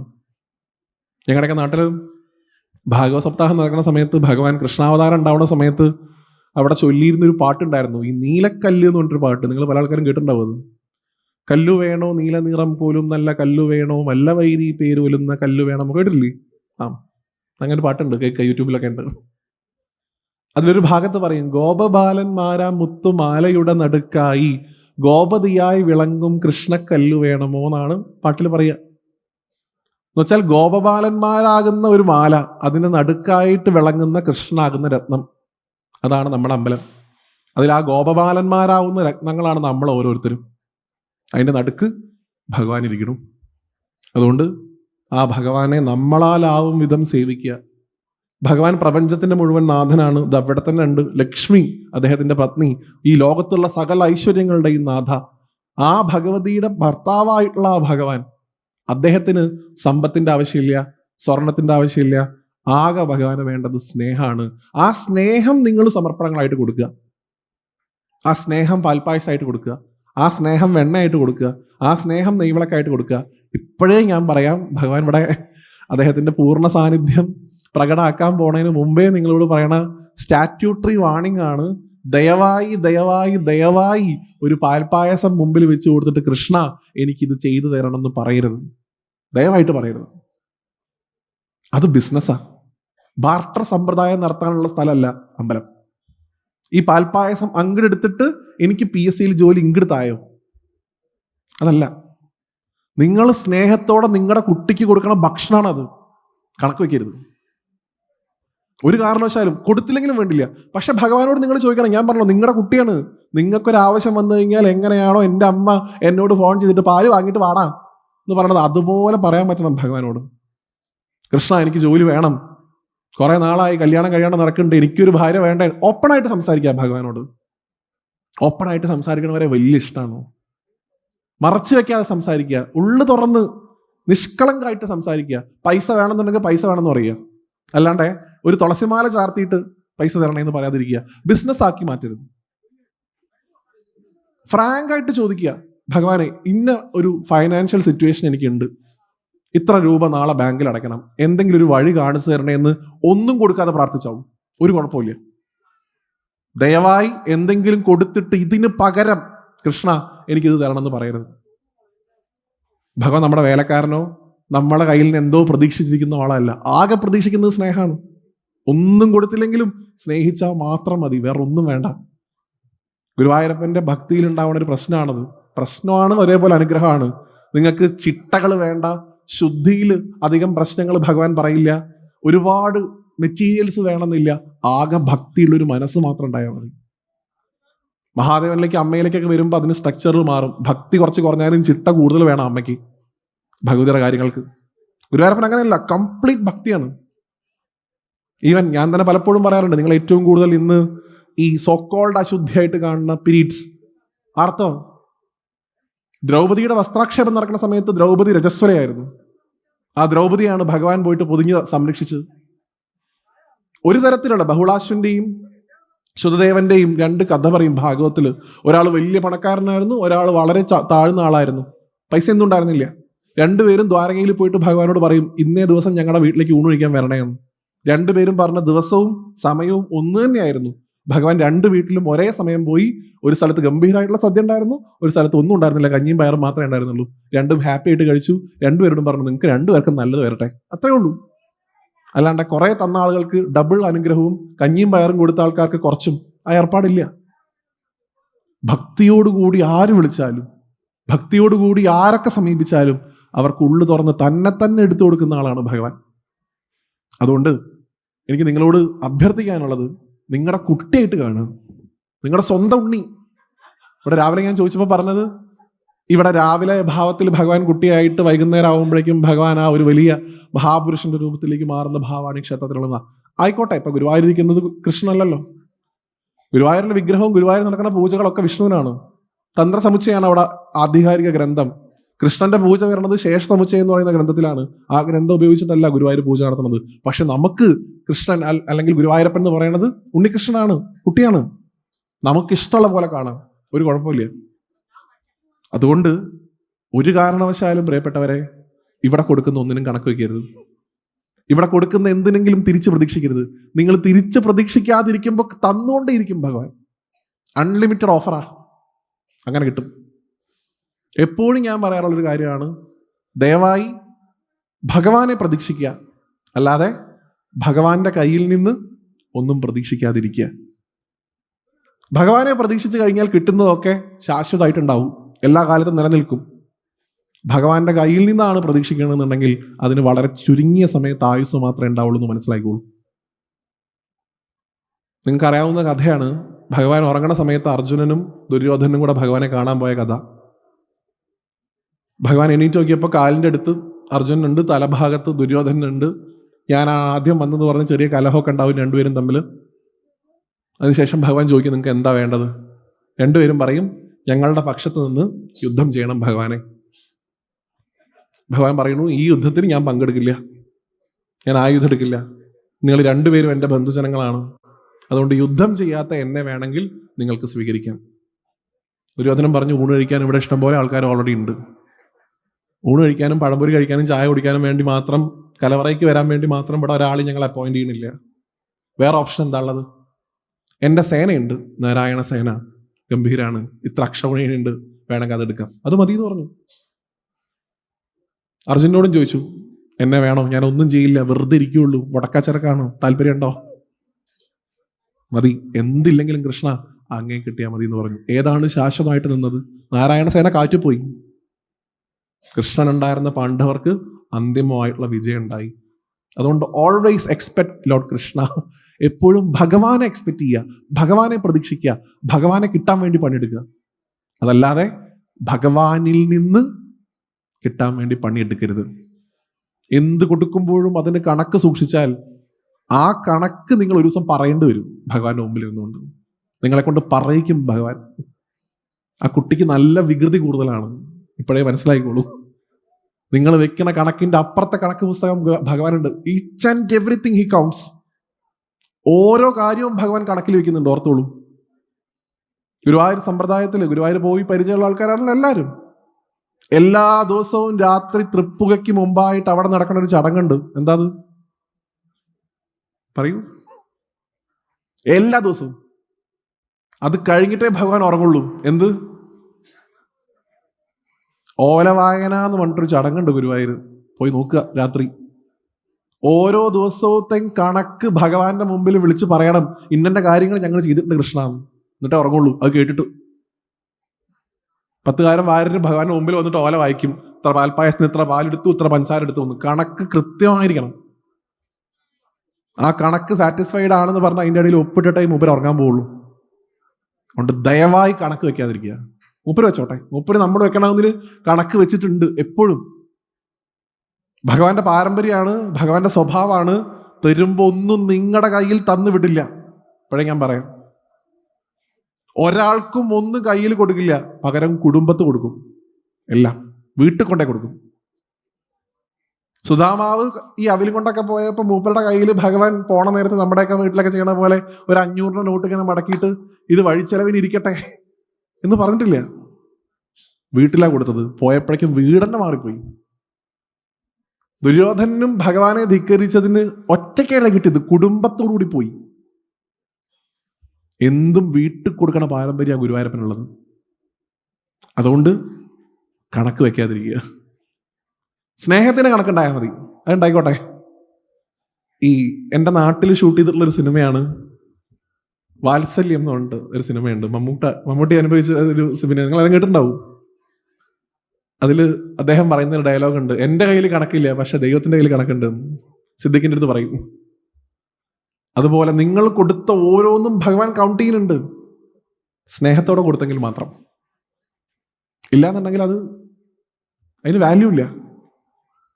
ഒരു കഥ പറഞ്ഞു കേട്ടിട്ടുള്ളത്, ഞാൻ തന്നെ ഇത് പലയിടത്തും പറഞ്ഞിട്ടുണ്ട്, കേട്ട ആൾക്കാർക്ക് ക്ഷമിക്കുക. ഒരു മുത്തശ്ശി, അവര് ഗുരുവായൂർ പോവാൻ വേണ്ടി ഏകദേശം ശ്രമം തുടങ്ങിയ സമയം മുതൽ പൈസ കൂട്ടി വെക്കുന്നതിൻ്റെ കൂടെ തന്നെ അവരുടെ വേലിക്കരികിൽ ഉണ്ടായിരുന്ന കുന്നിക്കുരുകളിൽ നിന്ന് കുന്നിക്കുരു പെറുക്കി കൂട്ടി വെക്കുമായിരുന്നു അത്രേ എല്ലാ ദിവസവും. കഷ്ടി പോകാനുള്ള പൈസ ആയപ്പോൾ അതൊക്കെ എടുത്തിട്ട് ഒരു കിഴി കെട്ടിയിട്ട് ഭഗവാനെ കാണാൻ പോയി. നല്ല തിരക്കുള്ള ദിവസമായിരുന്നു. ആ ഫ്ലൈ ഓവറിൽ നിന്ന് അങ്ങോട്ട് താഴത്തേക്ക് ഇറങ്ങുന്ന സമയത്ത് പാവം അതിനെ ആരോ പിടിച്ച് തള്ളിയിട്ട് അതിൻ്റെ കയ്യിലുള്ള ഈ കുന്നിക്കുരു മുഴുവൻ, നിങ്ങൾ പോയി തൊഴാറുണ്ട് ആ ഭാഗം ഉണ്ടല്ലോ, ആ വലിയ ബലിക്കലിന്റെ ഭാഗം, അവിടെ മൊത്തം ചെന്നിച്ചെതറി കിടന്നു അത്ര. കുറെ ആൾക്കാർ അതിൽ ചവിട്ടിപ്പോയി. ഈ പാവം അതിൻ്റെ അവിടെ കിടന്നിട്ട് ഇങ്ങനെ തപ്പുക. അപ്പൊ ദേവസ്ഥയിലെ കുറെ ആൾക്കാരും ചില ആൾക്കാരൊക്കെ ഒന്ന് ഹെൽപ്പ് ചെയ്തു അമ്മേനെ. കുറെ കുന്നിക്കുരുവൊക്കെ വാങ്ങി കൊടുത്തിട്ട് ആ കിഴിയിലിട്ട് കൊടുത്തു, അത് കെട്ടിക്കൊടുത്തു. നടക്കിലെത്തിയപ്പോൾ ഭഗവാനോട് പറഞ്ഞു, എനിക്ക് വേറെ ഒന്നും തരാനില്ല, ഇവിടെ എല്ലാ ദിവസവും സ്വർണവും വെള്ളിയും ഒക്കെ ആവശ്യത്തിലധികം വരുന്നുണ്ട്, എനിക്ക് തരാൻ ഇത് മാത്രമേ ഉള്ളൂ കൃഷ്ണ, അത് സ്വീകരിക്കണേന്ന് പറഞ്ഞ് ആ തൃപ്പടിയിൽ വെച്ചു അത്രേ. എന്നിട്ട് അമ്മ തിരിച്ചുപോയി. അന്നേ ദിവസം ഭഗവാന് ഒരു ആനയെ നടക്കിയിരുത്താൻ വേണ്ടിയിട്ട് ബാംഗ്ലൂരിലുള്ളൊരു വ്യവസായി അദ്ദേഹം വന്നിരുന്നു എന്നാണ്. അദ്ദേഹത്തിന് വലിയ അഭിമാനമായിരുന്നു, ഗുരുവായൂരപ്പൻ ആനയെ കൊടുക്കാൻ പോകണു. അദ്ദേഹം മീഡിയാസിനെയും സകലമാന ആൾക്കാരെയും, ഈവൻ നമ്മുടെ കേരളത്തിലുള്ള പ്രശസ്തനായിട്ടുള്ള ഒരു സിനിമാ താരത്തെയൊക്കെ കൊണ്ടുവന്നിരുന്നു ആ പബ്ലിസിറ്റി കൂട്ടാൻ വേണ്ടിയിട്ട്. ആനയെ നടക്കിയിരുത്തി ഭഗവാന് കളഭവും തിരുമുടിമാലയൊക്കെ ചാർത്തി തൊഴുത് അദ്ദേഹം തിരിച്ചുപോയി. 2 ഭക്തരുടെ കോണ്ടെക്സ്റ്റ് ആണ്, നിങ്ങൾ ആലോചിക്കണം. പിറ്റേ ദിവസം രാവിലെ ഗുരുവായൂർ പ്രദേശത്തുള്ള പേപ്പറുകളിലൊക്കെ ഇദ്ദേഹം ആനയെ കൊടുത്തത് വന്നു. കുന്നിക്കുരു ഒന്ന് ആര് നോക്കാൻ? പക്ഷെ ആ ആനയെ കൊടുത്ത് അദ്ദേഹം ബാംഗ്ലൂർ പോയപ്പോൾ തൊട്ടിട്ട് അദ്ദേഹത്തിന് എല്ലാ ദിവസവും സ്വപ്നത്തിൽ ഒരു കുട്ടി കരയുന്നതായിട്ട് സ്വപ്നം കാണാൻ തുടങ്ങിയതാണ്. അദ്ദേഹത്തിന്റെ ബിസിനസ്സിന് പലയിടത്തും നഷ്ടങ്ങൾ സംഭവിക്കുന്ന പോലെ തോന്നിയത്രേ. സ്മൂത്തായിട്ട് നടക്കേണ്ട വർക്കുകളൊക്കെ പെട്ടെന്ന് മുടങ്ങിപ്പോണ പോലത്തെ ഒരു പ്രതീതി ഉണ്ടായിരുന്നതാണ്. അപ്പൊ അദ്ദേഹം ആലോചിച്ചു ഇത്ര ഞാൻ ഗുരുവായൂരിൽ ഇത്രയും കാര്യങ്ങൾ ചെയ്തു കൊടുത്തിട്ട് എനിക്ക് ഇതാണല്ലോ തിരിച്ചു കിട്ടുന്നത്. ഇപ്പൊ ഈ നന്നായിട്ട് രാശി വെച്ച് നോക്കാൻ അറിയണ ചില ജ്യോത്സ്യന്മാരുണ്ട് നാട്ടില്. അങ്ങനെ ഒരാളെ പോയി കണ്ട് അദ്ദേഹം പറഞ്ഞു ഇത്ര ഞാൻ കൃഷ്ണന് ഇത്ര കാര്യങ്ങളൊക്കെ ചെയ്തു കൊടുത്തു. ഓരോന്നിനും അദ്ദേഹത്തിൻ്റെ അടുത്ത് കണക്കുണ്ടായിരുന്നു. ഞാൻ ഇത്ര പഴം പഞ്ചസാര കൊടുത്തു, ഇത്ര പാൽപ്പായസം കൊടുത്തു, അന്നേ ദിവസം ഞാൻ ആനയെ തന്നെ നടക്കിരുത്തി, എന്നിട്ട് എനിക്ക് എന്തുകൊണ്ട് ഈ ഗതികേട് വരുന്നു? ഞാൻ കൊടുത്തത് ഭഗവാൻ സ്വീകരിച്ചിട്ടില്ലേ ചോദിച്ചു അത്ര. അദ്ദേഹം ഈ രാശി വെച്ചിട്ട് കൃത്യമായിട്ട് പറയാൻ അറിയാവുന്ന ജ്യോത്സ്യന്മാരുണ്ട് അദ്ദേഹത്തെ പോലെ. അദ്ദേഹം ഒരു കഥ പറഞ്ഞു കൊടുത്തു അദ്ദേഹത്തിന് എന്നാണ് ഈ ബാംഗ്ലൂരിലെ വ്യവസായിക്ക്. ഈ ആനയെ നടക്കിരുത്താൻ വേണ്ടിയിട്ട് വെള്ളയും കരിമ്പടവും വിരിച്ചിട്ട് അതിന്റെ മുകളിലാണ് ആന ഇരുത്തുക. അങ്ങനെ ഈ വെള്ളയും കരിമ്പടവും വിരിച്ചതിന്റെ ഇടയിൽ ഈ പാവം മുത്തശ്ശിയുടെ കയ്യിൽ നിന്ന് തെറിച്ചു പോയ ഒരു കുന്നിക്കുരു അതിന്റെ അടിയിൽ കിടന്നിരുന്നു അത്ര. ഈ ആന അതിന്റെ മുകളിൽ കയറിയിരുന്നപ്പോൾ അത് ചതഞ്ഞിറങ്ങി അത് പൊട്ടിപ്പോയി, പൊടിയായിപ്പോയി. എൻ്റെ അമ്മ എനിക്ക് കിട്ടാൻ വേണ്ടിയിട്ട് ഓരോ ദിവസവും അതിൻ്റെ അധ്വാനത്തിൽ ചേർത്ത് വെച്ചിട്ടുള്ള ആ കുന്നിക്കുരു പോയല്ലോ എന്നുള്ള വിഷമാണ് അത്ര ഗുരുവായൂരപ്പനുള്ളത്. അല്ലാണ്ട് ആനയെ കിട്ടിയ സന്തോഷമല്ലാതെ. അതാണ് ഗുരുവായൂരപ്പൻ. അങ്ങനെ ഭഗവാൻ കൗണ്ട് ചെയ്യുള്ളൂ. അതല്ലാതെ പുറത്തുള്ള പ്രകടനങ്ങൾക്കൊന്നും ഹി നെവർ മൈൻഡ്സ്. ഞാൻ കൃഷ്ണഭക്തനാണ്, ഞാൻ ഗുരുവായൂരപ്പൻ്റെ ആണെന്നൊന്നും പറയാതിരിക്കുക. അദ്ദേഹം തീരുമാനിക്കട്ടെ നമ്മളൊക്കെ ആരാണെന്ന്. അദ്ദേഹത്തിന്റെ കയ്യിൽ നിന്ന് സർട്ടിഫിക്കറ്റ് വാങ്ങാൻ പഠിക്കുക. അല്ലാണ്ട് ഞാനാണ് ഗുരുവായൂരപ്പൻ. എന്നെക്കുറിച്ചൊക്കെ പലയിടത്തും അപവാദമുണ്ട്. ഗുരുവായൂരപ്പന്റെ വ്യാസം എന്നൊക്കെ ഫ്ലക്സ് വെച്ചത് ഞാൻ തന്നെ കണ്ട് തൊഴുതിട്ടുണ്ട് കമ്മിറ്റിക്കാരെ. ഞാൻ ഈ ആനയൊക്കെ വരുമ്പോൾ അങ്ങനെ ഫ്ലക്സ് വെച്ച് കണ്ടിട്ടുള്ളൂ. ഗുരുവായൂരപ്പന്റെ ഇന്ദ്രസൻ അങ്ങനെയൊക്കെ വെക്കാറുണ്ട്. ഞാൻ വരുമ്പോഴും അങ്ങനെ ഫ്ലക്സ് വെച്ച് കണ്ടു. നമുക്കാർക്കും ഉടമസ്ഥാവകാശമില്ല ഭഗവാനിൽ, നമുക്ക് ആർക്കും ഇല്ല. അദ്ദേഹത്തിന്റെ കസ്റ്റഡിയിലുള്ള ആൾക്കാരാണ് നമ്മളൊക്കെ. എല്ലാവരും ഒരുപോലെയാണ്. ഒരാൾക്കും വലിപ്പം കൂടുതലുമില്ല, ഒരാൾക്കും വലിപ്പം കുറവുമില്ല. അതുകൊണ്ട് പ്രിയപ്പെട്ടവരെ, ഇനി അങ്ങോട്ട് നിങ്ങൾ ഈ ക്ഷേത്രത്തിൽ വന്ന് ആരാധന നടത്തുമ്പോൾ ഒരിക്കൽ പോലും നിങ്ങളുടെ ഉള്ളിൽ ഭക്തി ഉണ്ടായിക്കോട്ടെ. ആ ഭക്തിയുടെ ഉയർച്ചയിൽ ഒരിക്കലും ഈഗോ ഇല്ലാണ്ടിരിക്കാൻ ശ്രമിക്കുക. ഒരിക്കലും അഹങ്കാരം ഉണ്ടാവരുതേ ഭഗവാനെ എന്ന് പ്രാർത്ഥിക്കുക. ഭഗവാനോട് അകത്ത് പോയിട്ട് നിങ്ങൾക്ക് ചിലപ്പോൾ നന്നായിട്ട് വിഷ്ണു സഹസ്രനാമം ചൊല്ലാൻ അറിയുമായിരിക്കും, നിങ്ങൾക്ക് നന്നായിട്ട് ഭഗവത്ഗീത വായിക്കാൻ അറിയുമായിരിക്കും, നിങ്ങൾക്ക് നന്നായിട്ട് ഭാഗവതം ചൊല്ലാൻ അറിയുമായിരിക്കും. പാവം ഇതൊന്നും അറിയാത്ത പാവപ്പെട്ട മനുഷ്യരുണ്ടായിരിക്കും. അവരെയും നിങ്ങളെയും തമ്മിൽ കമ്പയർ ചെയ്തിട്ട് ഞാൻ വലിയ ഭക്തനാണെന്നും അവർക്കിതൊന്നും അറിയില്ല എന്നും പബ്ലിക്കായിട്ട് പോയി പറയാതിരിക്കുക. പിന്നെ നിങ്ങളുടേതായിട്ടുള്ള അനുഭവങ്ങളൊക്കെ നിങ്ങൾ നിങ്ങളുടെ ഉള്ളിൽ അടക്കി വെക്കുക. ചില ആൾക്കാരൊക്കെ എന്നോട് വന്ന് പറയാറുണ്ട്, ഞാൻ കൃഷ്ണന്റെ മയിൽപ്പീലി കണ്ടു വ്യാസൻ, ഞാൻ മറ്റേ മഞ്ഞപ്പട്ട് കണ്ടു, ഞാൻ ഓടക്കോല് വിളിക്കാൻ കേട്ടു. ആയിക്കോട്ടെ, കീപ് ഇറ്റ് പേഴ്സണൽ. നിങ്ങളത് പറഞ്ഞു നടക്കുന്നത് പല ആൾക്കാരും എനിക്ക് ഭഗവാനോട് എന്തോ പ്രത്യേക താല്പര്യമുണ്ട്, അല്ലെങ്കിൽ തിരിച്ച് ഭഗവാൻ എന്നോട് എന്തോ പ്രത്യേക താല്പര്യമുണ്ട്, അതുകൊണ്ട് എനിക്കിത് കാണിച്ചു തരുന്നത് നാലാളെ അറിയിക്കാനാണ്. അതിൻ്റെ ആവശ്യമില്ല. നിങ്ങൾ കാണാതിരിക്കുക ചെയ്യട്ടെ, അത് നിങ്ങളുടെ ഉള്ളിൽ ഇരിക്കട്ടെ. നിങ്ങൾക്ക് സ്വന്തമായിട്ട് ഭഗവാൻ തന്നൊരു അനുഭവമായിട്ട് അതിനെ എൻജോയ് ചെയ്യുക, അതിൽ അഹങ്കരിക്കരുത്. ചില ആൾക്കാർക്ക് അങ്ങനെ പറയും, രാത്രി ആയി കഴിഞ്ഞാൽ ഞാൻ നീല വെളിച്ചം കാണുന്നു, ഞാൻ ഓടക്കോലിന്റെ ശബ്ദം കേൾക്കുന്നു, ഞാൻ കൊടുത്ത മാല ഭഗവാൻ അതാ ചാർത്തിയിട്ട് അവിടെ ശ്രീകോവിലിനുള്ളിൽ ഇരിക്കണം. ആയിക്കോട്ടെ, അത് പറഞ്ഞു പോലും അഹങ്കരിക്കരുത്. തിരുവനന്തപുരത്ത് ഒരു കോടി അർച്ചന ഭാഗവത സപ്താഹം ഉണ്ടായിരുന്നു. സ്വാമി ഉദിത് ചൈതന്യജി ആയിരുന്നു അതിന്റെ യജ്ഞാചാര്യൻ. അദ്ദേഹത്തിന്റെ കൂടെ ഇരുന്ന് സംസാരിക്കുന്ന ഒരു ഭാഗ്യം ഒരു തവണ എനിക്ക് ഗുരുവായൂരപ്പൻ തന്നു. അപ്പൊ ഞാനും സ്വാമി ഇരുന്ന് ഇങ്ങനെ ഈ അമ്മമാര് വന്ന് സഹസ്രനാമം ജപിക്കണത് കേൾക്കുകയാണ്. അത് കഴിഞ്ഞിട്ട് വേണം പ്രഭാഷണം. അപ്പൊ പല നാട്ടിൽ നിന്ന്, തിരുവനന്തപുരത്തു നിന്നും കൊല്ലത്തു നിന്നും ഒക്കെ പല സ്ഥലത്തു നിന്ന് അമ്മമാര് വന്ന് ഈ മാതൃസമിതിയിലുള്ള ആൾക്കാർ വന്ന് സഹസ്രനാമം പാരായണം ചെയ്യുന്നുണ്ട്. അപ്പൊ ഏതോ ഒരു മുത്തശ്ശി, അവരെ കണ്ടാൽ തന്നെ അറിയാം അവർ കാര്യമായിട്ട് സഹസ്രനാമം ചൊല്ലുന്ന ആളല്ല, പാവം. അവര് വന്ന് ഈ ഏതോ ഒരു മാതൃസമിതിയുടെ ഇടയിലിരുന്നു, അവരും സഹസ്രനാമം ചൊല്ലാൻ തുടങ്ങി. അപ്പൊ ഈ മൈക്കുള്ള ഒരു ചേച്ചിയുണ്ട്. ആ ചേച്ചിയുടെ റൈറ്റ് സൈഡിലാണ് ഈ അമ്മ ഇരിക്കണത്. മൈക്കുള്ള ചേച്ചി എന്ന് പറഞ്ഞു കഴിഞ്ഞാൽ എക്സ്പേർട്ടാണ്. എത്രയോ നാളായിട്ട് ദിവസവും രാവിലെയൊക്കെ ഇങ്ങനെ സഹസ്രനാമം ചൊല്ലുന്ന ആളാണ്. അപ്പം വിശ്വം വിഷ്ണു വഷത്കാരോ ഭൂതഭവ്യ ഭവത്രഭു ഈ സ്പീഡുണ്ട്. ആ ഇപ്പുറത്തിരിക്കണേന് അന്നാവും ചിലപ്പോൾ അത് ആദ്യമായിട്ട് സഹസ്രനാമം പുസ്തകം കൈകൊണ്ട് വിട്ടുണ്ടാവുക. ഇങ്ങനൊരു ചടങ്ങ് ഇവിടെ നടക്കണ്ടല്ലോ, എൻ്റെ കൂടി വക ഒന്നായിക്കോട്ടെ എന്ന് കരുതി പോയിരുന്നതാ പാവം. അയമ്മയ്ക്ക് സ്പീഡില്ല. അയമ്മ ഇവര് വിശ്വം വിഷ്ണു വഷത്കാരം എത്തിയപ്പോൾ ഇവിടെ ഓം എത്തിയിട്ടേ ഉള്ളൂ. അപ്പൊ ഇവരുടെ രണ്ടുപേരുടെയും ശബ്ദം മൈക്ക് കൂടെ പുറത്ത് കേൾക്കും. അതാ പ്രശ്നം. ഈ ചേച്ചിയുടെ റൈറ്റ് സൈഡിൽ ഇരിക്കുന്ന ഈ പാവ അമ്മയുടെയും ഫ്ലുവൻ്റ് ആയിട്ട് സഹസ്രനാമം ചൊല്ലണ അമ്മയുടെയും ശബ്ദം എല്ലാവർക്കും കേൾക്കാം. ഇപ്പൊ ഈ ഇടയ്ക്കിടയ്ക്ക് ഈ മുത്തശ്ശി ഇവിടെ ഇരുന്ന് ഈ താളം തെറ്റിക്കല്ലേ, ഒരാൾ ഇങ്ങനെ ഫ്ലോയിൽ പൊക്കോണ്ടിരിക്കുമ്പോൾ ഇതിന്റെ ഇടയിൽ കയറി ശബ്ദം വരിക അല്ലേ. അപ്പൊ ഇയമ്മ ഇങ്ങനെ ഇടയ്ക്കിടയ്ക്ക് നോക്കുന്നുണ്ട് ഈ മുത്തശ്ശീനെ, ഇതിപ്പോ എവിടെ നിന്ന് വന്നു എന്നുള്ള രീതിയിൽ. കുറേ തവണ ഈ സർവ്വപ്രഹരണായുധയൊക്കെ എത്തേണ്ടതിന്റെ ഏകദേശം അവസ്ഥ കുറേ നേരം, നമുക്ക് എത്ര നേരം നമ്മുടെ ഐഡന്റിറ്റി മറച്ചു വെക്കാൻ സാധിക്കും? സഹസ്രനാമം കംപ്ലീറ്റ് ചെയ്യണതിന് മുമ്പും ഇവരുടെ യഥാർത്ഥത്തിലുള്ള ബോധ്യം എന്താണെന്ന് ഭഗവാൻ പുറത്ത് കാണിച്ച പോലെ അവർ മൈക്ക് കൂടെ ചോദിക്കുന്നത് ആ നാട്ടിലുള്ള മുഴുവൻ ആൾക്കാരും ചോദിച്ചു, ഈ തള്ള എവിടെ നിന്ന് വന്നു? അങ്ങനെ ചോദിച്ചു. എന്നിട്ട് ഗുരുവായൂരപ്പ ഹൂ കേഴ്സ്, മറ്റേ രാഹുൽ മാങ്കൂട്ടത്തിൽ പറഞ്ഞ പോലെ ഭഗവാൻ കേൾക്കൂ? ആര് നിങ്ങളുടെ സഹസ്രനാമം കേൾക്കണു അങ്ങനെ പറഞ്ഞിട്ട്? ഭഗവാനോ? എല്ലാവരെയും ഒരുപോലെ കാണാൻ പഠിക്കുക. ഭക്തിയിൽ നമ്മുടെ കയ്യിലുള്ള സ്കെയിൽ വെച്ചിട്ട് ഗുരുവായൂരപ്പന്റെ ഭക്തരെ അളക്കരുത്. പ്രത്യേകിച്ച് കൃഷ്ണഭക്തിയിൽ. നിങ്ങൾ ഗുരുവായൂർ വന്നാൽ കാണാം ഒരു അമ്മ പാവം, അതിനാരുമില്ല, മക്കളും ഇല്ല, കുടുംബക്കാരും ഇല്ല, ആരുമില്ല. അതിനാകെ ഉള്ളതൊരു കൃഷ്ണവിഗ്രഹ, അതും എടുത്തുകൊണ്ട് നടക്കും ഗുരുവായൂരക്കൂടെ മുഴുവൻ. അതിനെ അലങ്കരിക്കും, അതിന് പൊട്ടുകുത്തി കൊടുക്കും, അതിന് ഡ്രസ്സ് ഇടും. ചൂട് കാലത്ത് അവിടെ പോയിട്ട് കാണാം മിനറൽ വാട്ടർ കുപ്പി വാങ്ങിയിട്ട് അതിന്റെ വായിൽ ഒഴിച്ചു കൊടുക്കണം. നമുക്ക് കാണുമ്പോൾ പരിഹാസമാണ്. ഓ, ഇതൊക്കെയാണോ ഭക്തി?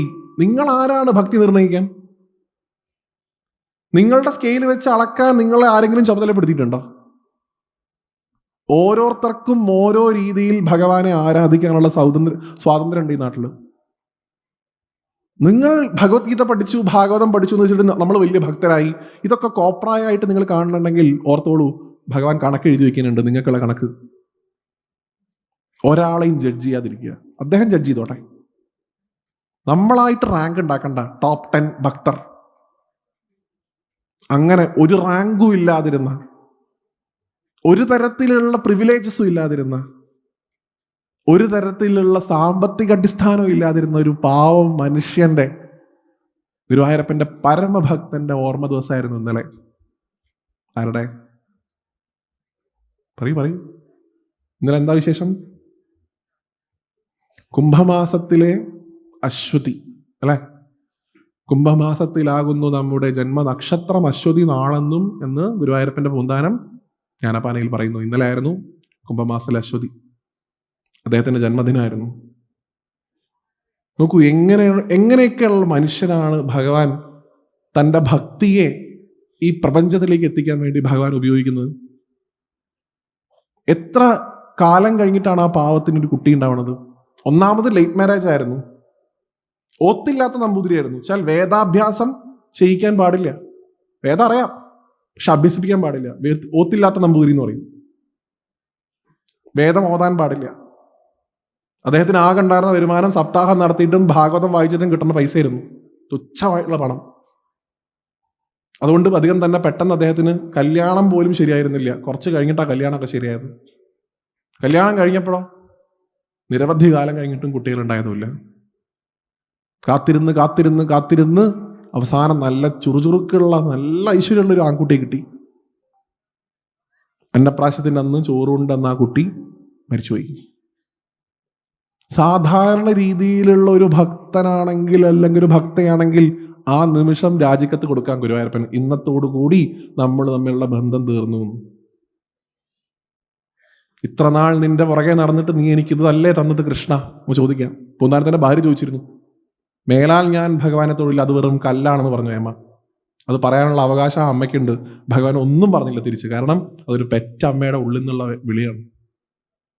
പെറ്റമ്മമാരെ ചീത്ത പറഞ്ഞാൽ പോലും ഭഗവാൻ കേട്ടോണ്ടിരിക്കും, ഏത് വലിയ അമ്മയാണെങ്കിലും. പെറ്റമ്മമാരോട് വലിയ ആദരവാണ്. അതുകൊണ്ടാണ് ഈ നാട്ടിൽ ഇപ്പൊ നിങ്ങൾ ഈ പ്രതിഷ്ഠയൊക്കെ കഴിഞ്ഞാൽ നിങ്ങൾ ആദ്യം ചെയ്യേണ്ട ഏർപ്പാടെന്ന് പറഞ്ഞാൽ ഇവിടെ ഓൾറെഡി ഉണ്ടോയെന്ന് എനിക്കറിയില്ല, അല്ലെങ്കിൽ ഒരു മാതൃസമിതി പെട്ടെന്ന് തന്നെ ഉണ്ടാക്കുക. പെട്ടെന്ന്, വളരെ പെട്ടെന്ന്, പറ്റുമെങ്കിൽ മറ്റന്നാൾ തന്നെ അമ്മമാരൊക്കെ ചേർന്നൊരു യോഗം ചേർന്നൊരു മാതൃസമിതി ഉണ്ടാക്കി ഞങ്ങൾ ഇനി ഈ അമ്പലത്തിന് വേണ്ടി ഞങ്ങൾ പ്രവർത്തിച്ചോളാന്ന് ആ മാതൃസമിതി എല്ലാവരും കൂടെ ചേർന്ന് ഭഗവാനോട് പറയുക. പെറ്റമ്മ പറഞ്ഞു കഴിഞ്ഞാൽ അതിൻ്റെ അപ്പുറത്തേക്ക് ഒന്നുമില്ല ഭഗവാൻ. ഒരു അമ്മയുടെ വാക്ക് എന്ന് പറഞ്ഞാൽ അത്ര ഇഷ്ടമാണ്. ആ അമ്മ വന്ന് നീ നശിച്ചു പോട്ടെ എന്ന് പറഞ്ഞാലും ചിരിച്ചുകൊണ്ടിരിക്കും. അതാണ് ഗാന്ധാരി പറഞ്ഞപ്പോൾ ഭഗവാൻ ചെയ്തത്. പെറ്റമ്മയായിരുന്നു ഒരാളുടെ. അമ്മയുടെ സ്വന്തം മക്കളുടെ ചോരയിൽ ചവിട്ടിയിട്ട് നീയും നിന്റെ കുടുംബവും ഒമ്പാടെ നശിച്ചു പോട്ടെ എന്ന് പറഞ്ഞപ്പോഴും ചിരിച്ചുകൊണ്ടിരുന്നു. കാരണം അമ്മയുടെ പെയിൻ എന്താണെന്ന് അറിയാം. അതുകൊണ്ടാണ് പറഞ്ഞത് അമ്മമാരോട് പ്രിവിലേജ് കൂടുതലാണ്. അതുകൊണ്ട് തന്നെ പൂന്താനത്തിന്റെ ഭാര്യ പറഞ്ഞപ്പോൾ ഭഗവാൻ ഹി നെവർ കെയർ. കുഴപ്പമില്ല, ആ അമ്മയല്ലേ. പക്ഷെ പൂന്താനം എന്ത് പറഞ്ഞു?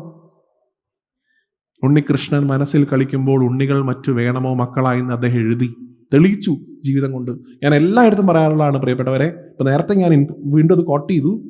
ഗുരുവായൂർ നടക്കുന്ന എല്ലാ പൂജകളും, ഗുരുവായൂരിരിക്കുന്ന വിഗ്രഹം, ഗുരുവായൂരിലെ സമ്പ്രദായം, ഇതെല്ലാം മഹാവിഷ്ണുവിനെ കേന്ദ്രീകരിച്ചാണ് നടക്കുന്നത്. അവിടെ ഇരിക്കുന്ന മൂർത്തി എന്ന് പറഞ്ഞാൽ ബാലനാരായണനാണ്. ദേവകിക്കും വസുദേവർക്കും കൃഷ്ണാവതാരം ഉണ്ടാവുന്നതിന് മുമ്പായിട്ട് ആ കാരാഗൃഹത്തിൽ വെച്ച് ഭഗവാൻ കുട്ടിയായിട്ട് വന്ന് 4 കൈയോടുകൂടി ദർശനം കൊടുത്ത രൂപമാണ് ഗുരുവായൂരുള്ളത്. ബാലനാരായണ മൂർത്തി. അല്ലാതെ അത് ഓടക്കോയിൽ വായിക്കണ കൃഷ്ണനല്ല. ആ പൂജാവിധാനത്തിൽ നടക്കുന്ന ഗുരുവായൂർ ക്ഷേത്രത്തിലെ ഗുരുവായൂരപ്പനെ എങ്ങനെയാണ് കൃഷ്ണനായിട്ട് നമുക്ക് കിട്ടിയത്? അത് ആ പൂന്താനം എന്ന് വിളിക്കുന്ന ഒറ്റ മനുഷ്യൻ ആ വിഗ്രഹത്തിലേക്ക് നോക്കിയിട്ട് ഉണ്ണി ഉണ്ണി ഉണ്ണി എന്ന് 100 തവണ 1000 തവണ വിളിച്ചതിന്റെ ഫലമാണ് ഉണ്ടായത്. ഭഗവാന് പോലും തോന്നി എൻ്റെ ഐഡന്റിറ്റി മാറിപ്പോണമെന്ന്. ഭക്തൻ വിചാരിച്ചാൽ സാധിക്കും ഭഗവാന്റെ ഐഡന്റിറ്റി മാറ്റാൻ, ഭക്തി കൊണ്ട് മാത്രം. എത്രയോ കഥകൾ ഗുരുവായൂർ ഭാഗത്തുണ്ട്. പണ്ടായതോ ചോദിച്ചു തറേ, ഏതോ ഒരു മഹാത്മാവിനോട്, ഗുരുവായൂർ അമ്പലമായിട്ട് വലിയ ബന്ധമുള്ള വലിയ ഭക്തനാണെന്ന് നടിക്കുന്ന ഒരാളോട്, ഈ കൃഷ്ണനെ കണ്ടാൽ, ഗുരുവായൂരപ്പനെ കണ്ടാൽ എങ്ങനെ ഇരിക്കുന്നു? ഇയാളുടെ ഭക്തി അളക്കാൻ നിന്നു. ഇയാൾക്ക് സഹസ്രനാമം അറിയില്ല, ഇയാൾക്ക് ഭാഗവതം അറിയില്ല, ഇത് ഏതാണ് ഈ മണ്ടൻ എന്ന് കരുതിയിട്ട് അയാളോട് ചോദിച്ചു, തനിക്ക് ഗുരുവായൂരപ്പനെ കണ്ട് പരിചയമില്ലല്ലോ, അദ്ദേഹത്തെ കണ്ട ചട്ടി എരുമട പോലെയാണെന്ന് പറഞ്ഞേ, ഒരു പട്ടുകൂച്ചിന് എരുമട പോലെ. ഭഗവാൻ ആ രൂപത്തിൽ ദർശനം കൊടുത്തതാണ്, എരുമയിട്ട്. അപ്പൊ അതുകൊണ്ട് എങ്ങനെ നമ്മൾ കാണണോ അതുപോലെ ഭഗവാൻ നമ്മളെ തിരിച്ചു കാണാൻ തുടങ്ങും. നമ്മൾ ATM ആയിട്ടാണ് കാണുന്നുണ്ടെങ്കിൽ നമ്മളെ കാർഡായിട്ടേ ഭഗവാൻ കാണുള്ളൂ. നമ്മൾ ഭഗവാനെ കുട്ടിയായിട്ടാണ് കാണുന്നുണ്ടെങ്കിൽ നമ്മളെ അമ്മമാരായും അച്ഛന്മാരായും കൂട്ടുകാരായും ഒക്കെ ഭഗവാൻ കാണും. നമ്മുടെ കയ്യിലായിരിക്കണം നമുക്ക് എന്ത് വേണം എന്നുള്ളത്. ഇഷ്ടമുള്ള പോലെ കണ്ടോളൂ, ഒരു കുഴപ്പമില്ല. either you can imagine as your lover. നിങ്ങൾക്ക് കാമുകനായിട്ട് കാണാം, കുട്ടിയായിട്ട് കാണാം, കൂട്ടുകാരനായിട്ട് കാണാം, പേരക്കുട്ടിയായിട്ട് കാണാം, അച്ഛനായിട്ട് കാണാം, അമ്മയായിട്ട് കാണാം. അങ്ങനെ കാണുന്ന എത്രയോ ആൾക്കാരുണ്ട്, എത്രയോ പേരുണ്ട് അങ്ങനെ കാണുന്ന ആളുകൾ. അവർക്കാർക്കും ഒരു തരത്തിലുള്ള ബുദ്ധിമുട്ടുണ്ടായില്ല. ഞാൻ ഇങ്ങനെ മാത്രമാണ് എന്ന് ഒരാളോടും ഭഗവാൻ പറഞ്ഞിട്ടില്ല. ഇഷ്ടമുള്ള പോലെ കണ്ടോളൂ എന്നാണ് പറഞ്ഞത്. വേണമെങ്കിൽ നിങ്ങൾക്ക് ചീത്ത പറയാം, ശത്രുതാഭാവത്തിൽ കാണാം, വെറുപ്പോടുകൂടി കാണാം. എനിക്ക് ഇഷ്ടമല്ല കൃഷ്ണൻ എന്ന് പറയാം, എനിക്ക് നിന്നോട് വെറുപ്പാണെന്ന് പറയാം. എങ്ങനെയെങ്കിലും അദ്ദേഹത്തെ സ്മരിക്കുക എന്നുള്ളത് മാത്രമാണ് ഉത്തരം. ശിശുപാലന് മോക്ഷം കിട്ടിയത് എങ്ങനെയാ? ചീത്ത പറഞ്ഞിട്ടാ 100 തവണ മുഖത്ത് നോക്കിയിട്ട്. അപ്പോഴും ചിരിച്ചുകൊണ്ടിരുന്നു. 100 എണ്ണം കഴിഞ്ഞപ്പോൾ പറഞ്ഞു സമയമായല്ലോ പോവാം. ചീത്ത പറഞ്ഞ് മോക്ഷം പിടിച്ചു വാങ്ങിയ ആളാണ് ശിശുപാലൻ. ഭയം കൊണ്ട് വെറുത്ത് വെറുത്ത് വെറുത്ത്, വെറുപ്പിന്റെ അവസാനം കുട്ടി കൃഷ്ണനോട് എനിക്ക് ഇഷ്ടമാണെന്ന് പറഞ്ഞതുപോലെ വെറുത്ത് വെറുത്ത് വെറുത്ത് ഭഗവാന്റെ കയ്യിൽ നിന്ന് മോക്ഷം കിട്ടിയ ആളാണ് ശിശുപാലൻ എന്ന് പറയുന്ന ചേതി രാജാവ്. ഭയന്ന് ഭയന്ന് ഭയന്ന് ഭയന്ന് ഭഗവാനിലേക്ക് മോക്ഷം കിട്ടിയ ആളുടെ പേരാണ് കംസൻ. ഏത് നേരവും ഭഗവാനെ കുറിച്ച് മാത്രം ചിന്തിച്ചു. അതുകൊണ്ട് നിങ്ങളുടെ ഇമോഷൻ എന്ത് തന്നെ ആയിക്കോട്ടെ, അതിൻ്റെ ഒരു ഭാഗത്ത് കൃഷ്ണനുണ്ടോ എന്നുള്ളത് മാത്രമാണ് പരിഗണനാ വിഷയം. നാളെ ഇവിടെ ശ്രീലാൽ വന്ന്, രാജേഷ് വന്ന് മനോഹരി രാധേ രാധേ പാടുന്ന സമയത്ത് നിങ്ങളുടെ ഭജനയുടെ അറ്റത്ത് കൃഷ്ണൻ ഉണ്ടെങ്കിൽ അത് ഭജനയാണ്. നിങ്ങളുടെ കയ്യിൽ മൊബൈൽ ഫോൺ ആണെന്നുണ്ടെങ്കിൽ അത് ഭജനയല്ല. വ്യത്യാസമുണ്ട്. ആ സമയത്ത് ഭഗവാൻ അനുഭവിക്കുക. ഇടയ്ക്കെപ്പോഴേലൊക്കെ ആവാം. ഇത് ഏത് നേരവും. നാമസങ്കീർത്തനത്തിന്റെ പ്രാധാന്യം ഇന്ന് സമൂഹം തിരിച്ചറിഞ്ഞുകൊണ്ടിരിക്കുന്ന സമയമാണ്. ഭജനയിൽ, പ്രഭാഷണങ്ങളിൽ ഒക്കെ ആളുകളുടെ എണ്ണം കൂടുന്നു. ഇത് ഞങ്ങൾ ആരോ പെട്ടെന്ന് ഉണ്ടാക്കിയപ്പോൾ വന്നതല്ല. ഇതിനു മുമ്പ് നേർന്നു പോയ പാവപ്പെട്ട മനുഷ്യന്മാരുണ്ടായിരുന്നു. അവർ വന്ന് ഭജന നടത്തിയും അവർ വന്ന് പ്രഭാഷണം നടത്തിയും അവർ തന്നിട്ടുള്ള വഴികളിലൂടെയാണ് നമ്മൾ സഞ്ചരിച്ചുകൊണ്ടിരിക്കുന്നത്. ഇത് പെട്ടെന്നുണ്ടായ ഒരു ഉണർവല്ല. എന്ന് എല്ലാവരും പറയുന്നുണ്ട് നമ്മുടെ കാലഘട്ടത്തിൽ ഇതാ പുതിയ ഉണർവ് ഉണ്ടായിരിക്കുന്നു, ഭജനയ്ക്ക് ആള് കൂടുന്നു, പ്രഭാഷണങ്ങൾക്ക് ആള് കൂടുന്നു, അതാ നമ്മൾ നമ്മുടെ സ്വത്വത്തെ തിരിച്ചറിയുന്നു. എത്രയോ വർഷങ്ങളായി മഹാത്മാക്കളായിട്ടുള്ള പാവപ്പെട്ട മനുഷ്യര് അവർ നടന്നു പോയി ഉണ്ടാക്കി തന്ന അവരുടെ കാല് പതിഞ്ഞ് പുല്ല് വീണ് വീണ് വീണ് ഉണ്ടായിട്ടുള്ള വഴികളിലൂടെയാണ് നമ്മൾ നടക്കുന്നത്. ആ ബോധ്യം ഉണ്ടാവണം. എത്രയോ ആളുകൾ. അതുകൊണ്ട് ദയവായിട്ട് ഇന്ന് കാണുന്ന ഈ ഒരു ഉണർവിനെ, ഈ ഒരു പുരോഗതിയെ, അതിനെ അളവറ്റ് സന്തോഷിക്കാതിരിക്കുക. അതിന് ഉത്തരവാദിത്തമായിട്ട് കണ്ടുകൊണ്ട് എപ്പോഴും അത് ഉണ്ടാവണേ ഭഗവാൻ എന്ന് പ്രാർത്ഥിക്കുക. നവീൻ എൻ്റെ ഏറ്റവും അടുത്ത സുഹൃത്താണ്. നവീൻ ഞാനായിട്ട് സംസാരിക്കുന്ന സമയത്ത് ഞങ്ങളോട് പറയാറുണ്ട്, വ്യാസൻ ഇതൊന്നും ട്രെൻഡ് ആവാതിരിക്കട്ടെ. സത്യമാണത്. ഭജനയും ഭക്തിയും ആധ്യാത്മികതയും ട്രെൻഡായ കാലത്തിലാണ് നമ്മൾ ജീവിക്കുന്നത്. അൺഫോർച്ചുനേറ്റ്ലി ഞാൻ ആലോചിച്ചപ്പോൾ നവീൻ പറഞ്ഞ് കറക്റ്റാണ്. ഞാൻ പണ്ട് ഞങ്ങളുടെ നാട്ടിലൊക്കെ, ഇവിടെ എനിക്ക് അറിഞ്ഞൂടാ മൂവാറ്റുപുഴ ഭാഗത്തൊക്കെ എങ്ങനെയാന്ന്, പാലക്കാട്, മണ്ണാർക്കാട്, പെരിന്തൽമണ്ണ സൈഡിലൊക്കെ നമ്മളിങ്ങനെ ട്രാവൽ ചെയ്ത് പോകുമ്പോൾ ഈ കുട്ടികൾ, ചെറുപ്പം കുട്ടികളായിരിക്കും, അവർ റോഡിന്റെ സൈഡിൽ ഒരു മേശ പോലത്തെ ഒരു സാധനം ഇട്ടിട്ട് കുറേ സോഡ കുപ്പി നിരത്തും. എന്നിട്ട് ഒരു സോഡ വേണമെന്ന് നമ്മൾ പോയി പറഞ്ഞു കഴിഞ്ഞാൽ അവർ സോഡ ആദ്യം പൊട്ടിക്കില്ല, അതിന് പകരം കുറച്ച് പച്ചമരുന്ന് എടുത്തിട്ട് ഒരു കുഞ്ഞേ ഗ്ലാസ്സിൽ ഇത്തിരി പച്ചമരുന്ന് ഇടും. എന്നിട്ട് സോഡ പൊട്ടിച്ചിട്ട് അത് വലിയൊരു ഗ്ലാസ്സിൽ ഒഴിച്ചിട്ട് ഈ കുഞ്ഞേ ഗ്ലാസ്സിലുള്ള പച്ചമരുന്ന് ഇട്ടിട്ട് ഈ സാധനത്തിന്റെ ഉള്ളിലേക്ക് ഇടുമ്പോൾ ഇങ്ങനെ പതഞ്ഞ് പൊന്തി വരും. അത് കുടിച്ച് അതിന്റെ റീലിടുക, അതിന്റെ സ്റ്റോറി ഇടുകയായിരുന്നു പണ്ടത്തെ ട്രെൻഡ്. ഏത്? ഫുൾ ജാർ സോഡ എന്നായിരുന്നു അതിന്റെ പേര്. ഇന്ന് നിങ്ങൾ കൂടെ എവിടെയും മുമ്പ് കാണുന്നുണ്ടോ? ഉണ്ടോ? എന്റെ പരിചയത്തിലില്ല. അത് കഴിഞ്ഞ് കുറച്ചുകൂടെ കഴിഞ്ഞപ്പോൾ പിന്നെ കോവിഡ് കാലത്ത് ഇല്ലാത്ത ട്രെൻഡ് ഉണ്ടായിരുന്നില്ല. ബക്കറ്റ് ഇല്ലാത്ത ചിക്കനും ബക്കറ്റുള്ള ചിക്കനും ഒക്കെ ഉണ്ടായിരുന്നു അന്ന്. ഇന്നിപ്പോൾ അതും കാണാനില്ല. കുറച്ചുകൂടെ കഴിഞ്ഞ് ഈ ഒരു സമയത്ത്, അടുപ്പിച്ച സമയത്ത്, പണ്ട് നമ്മുടെ ബേക്കറിയിൽ ആരും വാങ്ങാതിരുന്നിരുന്ന ബണ്ണിന്റെ ഇടയിൽ ക്രീം നിറച്ചിട്ട് അതിൻ്റെ ഉള്ളിൽ ഇത്തിരി ബട്ടർ നിറച്ചിട്ട് ഇങ്ങനെ അട്ടിച്ച ക്രീം ബണ്ണ് ഞങ്ങളുടെ നാട്ടിൽ പറഞ്ഞു കഴിഞ്ഞാൽ കുറച്ചു കാലം കഴിയുമ്പോൾ ബൺ മസ്ക, പിന്നെ അതിൻ്റെ കൂടെ ഇറാനി ചായയും ഓടുമായിരുന്നു ആൾക്കാർ അതിന്റെ പിന്നാലെ. ഇതിപ്പോൾ എവിടെ കിട്ടുക? ഇന്ന് അവര് വേറെന്തൊക്കെയോ സാധനങ്ങൾ, ബൺ മസ്ക കാറ്റുപോയി.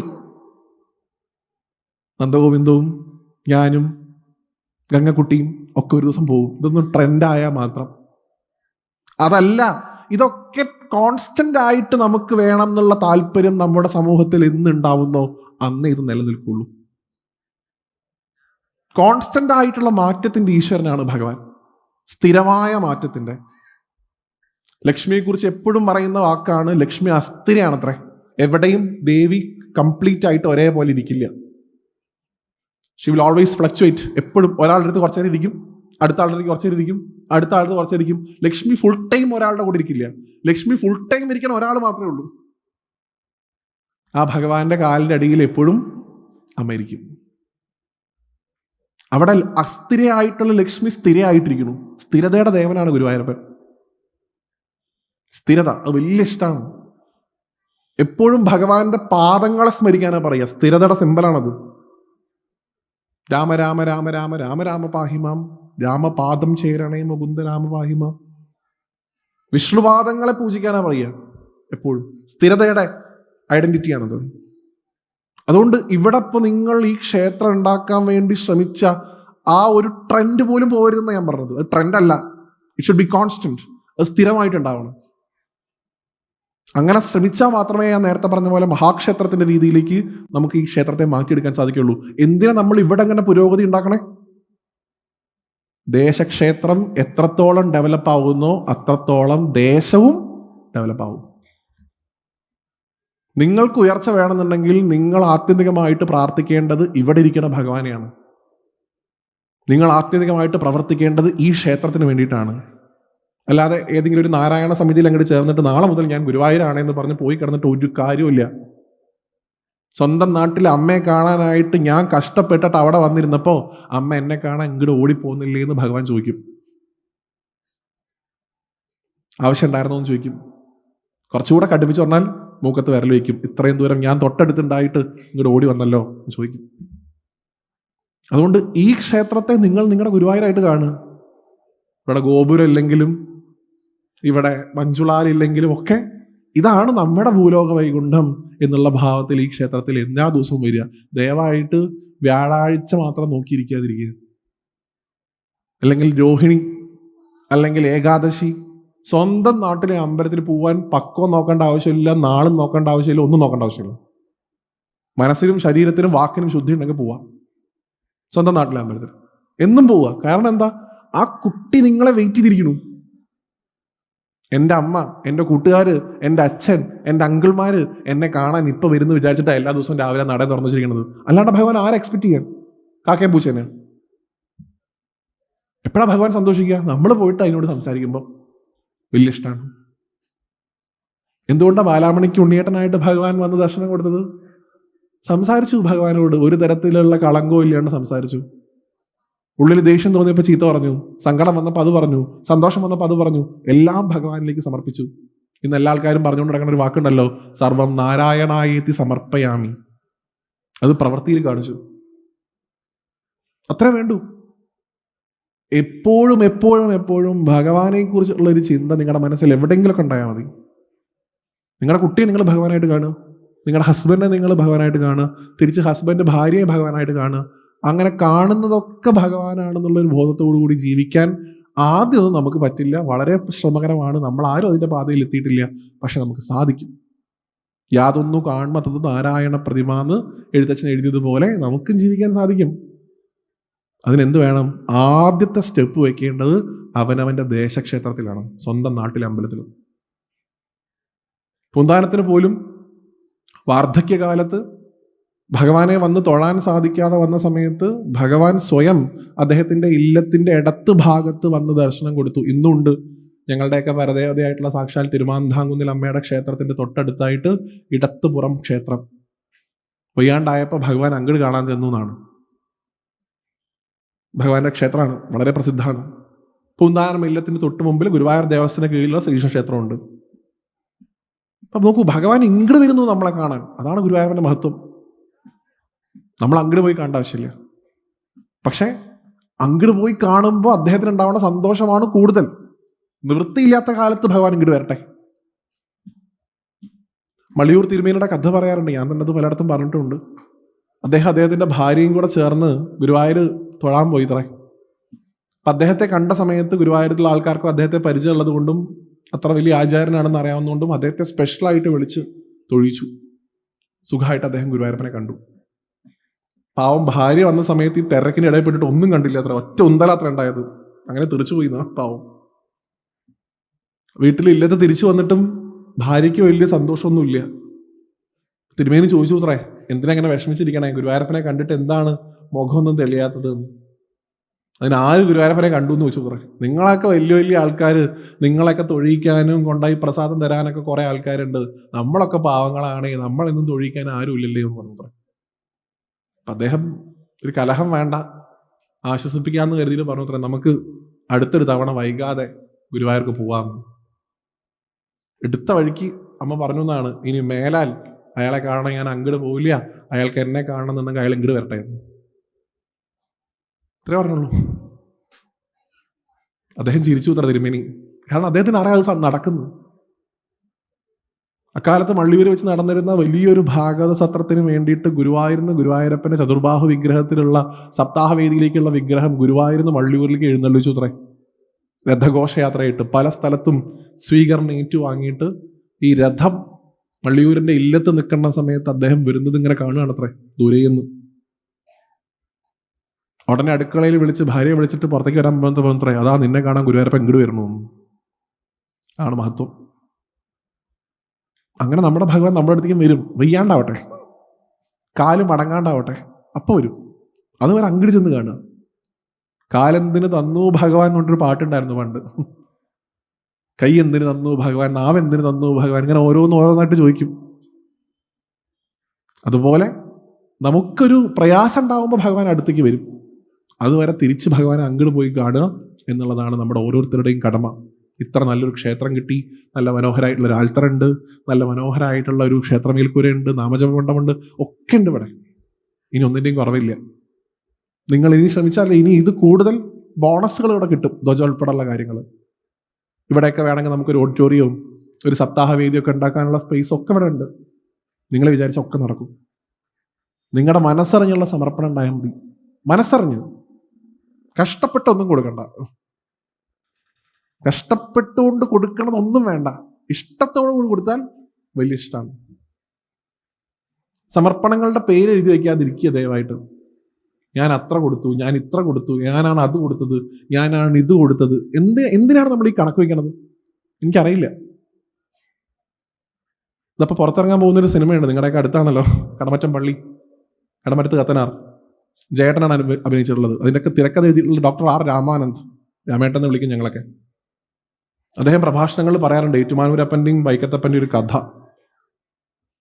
ഇത്തിരി കൂടിയ കൈയാണ്, ക്ഷമിക്കുക. ഒരിക്കൽ ഭഗവാൻ മഹാദേവൻ ഉമയോട് പറഞ്ഞു അത്രേ, നമുക്കൊന്ന് പുറത്തൊക്കെ ഒന്ന് പോയി വരാം, എപ്പോഴും ഈ അമ്പലത്തിനകത്ത് തന്നെ ഇരിക്കുകയല്ലേ, ഒന്ന് പുറത്തൊക്കെ ഒന്ന് പോയിട്ട് വരാം. അപ്പൊ ദേവി ഉടനെ 2 കുട്ടികൾ മഹാഗണപതിയും സുബ്രഹ്മണ്യ സ്വാമിയോട് റെഡി ആയിക്കോളാൻ പറഞ്ഞു. ദേവിയും നല്ല ഭംഗിയുള്ള ഡ്രസ്സൊക്കെ ഇട്ടു. ഭഗവാനും പൂജയൊക്കെ കഴിഞ്ഞപ്പോൾ ഒന്ന് ഔട്ടിങ്ങിന് പോകാൻ വേണ്ടിയിട്ട് റെഡിയായി. അമ്പലത്തിന്റെ പുറത്തേക്ക് ഇറങ്ങിയ ഉടനെ തന്നെ മുരുകൻ, ചെറുതാണത്, അതിന് കുസൃതി കൂടുതലാ, കണ്ട പാടെ കൊടിമരം കണ്ടപ്പോൾ അതിന്റെ മുകളിലേക്ക് ഇങ്ങോട്ട് കയറി പോയി തറേ പൊത്തിപ്പിടിച്ചിട്ട്. അപ്പൊ ദേവി എന്റെ ചെവിക്ക് പിടിച്ചിട്ട് ഇങ്ങനെ ഇറക്കിയിട്ട് പറഞ്ഞു തറേ, ഇത് നിന്റെ തറവാട്ടെന്ന് കൊണ്ടുവന്നതല്ലാന്ന്. അപ്പൊ മുരുകൻ നോക്കിയപ്പോൾ അതിന്റെ അടിയിൽ എഴുതി വെച്ചു തറേ, പേരില്ല പറമ്പിൽ രാമകൃഷ്ണന്റെ വക. അങ്ങനെയുണ്ട്. ആ നേരം ഈ മുരുകനെ പിടിച്ചിങ്ങോട്ട് താഴത്തേക്ക് ഇറക്കിയ സമയത്ത് ചെറുതിനെ, മറ്റതിനെ കാണാനില്ലേ, ഗണപതിനെ. അത് നോക്കിയപ്പോൾ എടപ്പള്ളി, അവിടെ വേറെ ഏതൊരു സ്ഥലത്ത് തടപ്പള്ളിയിൽ പോയിട്ട് ഒരു ഉരുളിയുടെ മുകളിൽ പോയിട്ട് ചാടി കളിക്കുക അത്രേ. അപ്പോഴും പറഞ്ഞു, ഇത് നിന്റെ അച്ഛൻ്റെ വകയല്ല. അതിന്റെ മുകളിൽ എഴുതിയിട്ടുണ്ട്, ചെറിയ സ്പൂണിലൊക്കെ പേര് എഴുതിയൊക്കെ അത്രേ, കുഞ്ഞ സ്പൂണിലേ ഈ നെയ്യൊക്കെ കളക്കണ. ആരോടാണ് നമ്മൾ കണക്ക് പറയണത്? ഈ പ്രപഞ്ചം മുഴുവൻ, ഈ ജന്മം മുഴുവൻ നമുക്ക് തന്ന ഭഗവാനോട് നമ്മൾ തിരിച്ചങ്ങട് കണക്ക് പറയണ കാലാണത്. ഞാൻ അത് ചെയ്തില്ലേ, ഞാൻ ഇത് ചെയ്തില്ലേ. ഈ ഉള്ളിലേക്കും പുറത്തേക്കും എടുക്കണ വായുവിന്റെ കണക്ക് പോലും ഭഗവാന്റെ അടുത്ത് ഉണ്ട്, ഓർത്തോളൂ. ഭഗവാൻ എഴുതി തരും, ഇത്ര ലിറ്റർ ഓക്സിജൻ. ഇത് എപ്പോഴും അറിയുള്ളൂ എന്നറിയോ? എന്തെങ്കിലും ഒരു ഇഷ്യൂ വന്ന് ഹോസ്പിറ്റലിൽ കിടക്കുമ്പോൾ അപ്പോൾ ഓക്സിജന്റെ വില എഴുതിയിട്ടുള്ള ബില്ല് കിട്ടും. അപ്പൊ ഇത്രയും കാലം വലിച്ചു കയറ്റിയതിന്റെ വില അന്ന് മനസ്സിലാവും. എനിക്കിപ്പോൾ ഈ അടുത്ത് എനിക്കുണ്ടായില്ല, പക്ഷെ അതിന്റെ ബില്ല് ഞാൻ കണ്ടു, അപ്പോഴൊക്കെ മനസ്സിലായത് ഈ ഓക്സിജന്റെ വില എന്താണ്. സ്വാഭാവികമായിട്ട് കയറ്റണതിന് പകരം മറ്റേ സാധനം വെച്ച് കയറ്റാൻ തുടങ്ങും. പമ്പിങ് ഉണ്ട് വെച്ചാൽ ഹൃദയത്തിന്റെ പമ്പിങ് കുറയണ സമയത്ത് പ്രഷർ ചെയ്ത് പോകാൻ വേണ്ടിയിട്ട് ഒരു സാധനം വെക്കുക. അതിന്റെ പേര് ഞാൻ ഓർക്കണില്ല. അതിന് എക്സ്ട്രാ പൈസ കൊടുക്കണം. ഇതൊക്കെ സുലഭമായിട്ട് ഇങ്ങനെ തരണ ആളോടാണ് കണക്ക് പറഞ്ഞുകൊണ്ടിരിക്കുന്നത്. പറഞ്ഞോളൂ, ഗുരുവായൂരപ്പനോട് പറഞ്ഞോളൂ, കുഴപ്പമില്ല. ദയവായി സ്വന്തം നാട്ടിലെ കുട്ടിയോട് പറയരുത്. നമ്മുടെ കുട്ടിയാണത്.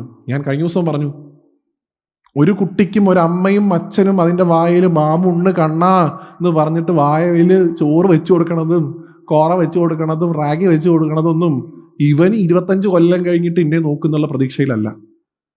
ഒരമ്മയും ഒരച്ഛനും ഇതിൻ്റെ കുട്ടിയാണ്, ഇതിനെ നോക്കേണ്ടത് ഇതിൻ്റെ ഉത്തരവാദിത്തമാണെന്നുള്ള ബോധ്യം എപ്പോഴും മനസ്സിലുള്ളതുകൊണ്ടാണ് അത് ചെയ്യണത്. അല്ലാണ്ട് അവൻ്റെ കയ്യിൽ നിന്ന് ബെനിഫിറ്റ് കിട്ടാനല്ല. ഒരമ്മയും, ഇവിടെ എത്ര അമ്മമാരുണ്ട്, നിങ്ങൾ ആരെങ്കിലും പറയൂ, നിങ്ങൾ കുട്ടികൾക്ക് ചോറ് കൊടുത്തത് ഇവൻ നോക്കിയിട്ട് ഞാൻ നാളെ കരിമണി മാല ഇടുന്ന കരുതിയിട്ടല്ലല്ലോ. എൻ്റെ കുട്ടിയാണ്, ആ ബോധ്യമാണ്. ഇവിടെ ഇരിക്കുന്നത് നിങ്ങളുടെ ഓരോരുത്തരുടെയും കുട്ടിയാണ്. അദ്ദേഹത്തിന് ആകെ നിങ്ങളുടെ വേണ്ട സ്നേഹമാണ്. ഞാൻ വീണ്ടും റിപ്പീറ്റ് ചെയ്ത് പറയുന്നു, ആകെ എന്തെങ്കിലും കുറവ് പാവത്തിന്റെ ജീവിതത്തിൽ ഉണ്ടായിട്ടുണ്ടെന്നുണ്ടെങ്കിൽ അത് സ്നേഹമാണ്. ഒപ്പം നടക്കാനൊക്കെ ഇഷ്ടംപോലെ ആൾക്കാരുണ്ടായിരുന്നു. പക്ഷെ എല്ലായിടത്തും ഒരു ഇൻകംപ്ലീറ്റഡ് ലവ് ഗുരുവായൂരപ്പനുണ്ട്. കംപ്ലീറ്റ് ആവാത്ത സ്നേഹം പലയിടത്തും.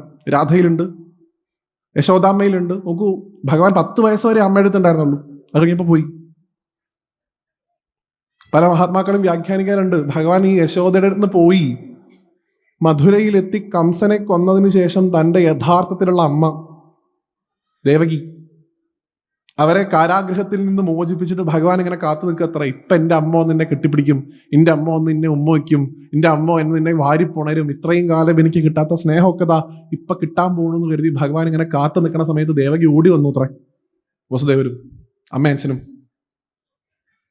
കുറെ നേരം കഴിഞ്ഞിട്ടും കൈ കെട്ടിപ്പിടിക്കണമെന്നൊന്നും കാണുന്നില്ല. ഭഗവാൻ നോക്കിയപ്പോൾ ദേവകിയും വസുദേവരെയും കാണാനില്ല. താഴത്തേക്ക് നോക്കിയപ്പോൾ രണ്ടുപേരും കാലിൽ നമസ്കരിച്ച് കിടക്കാത്ര ചെയ്യണത്.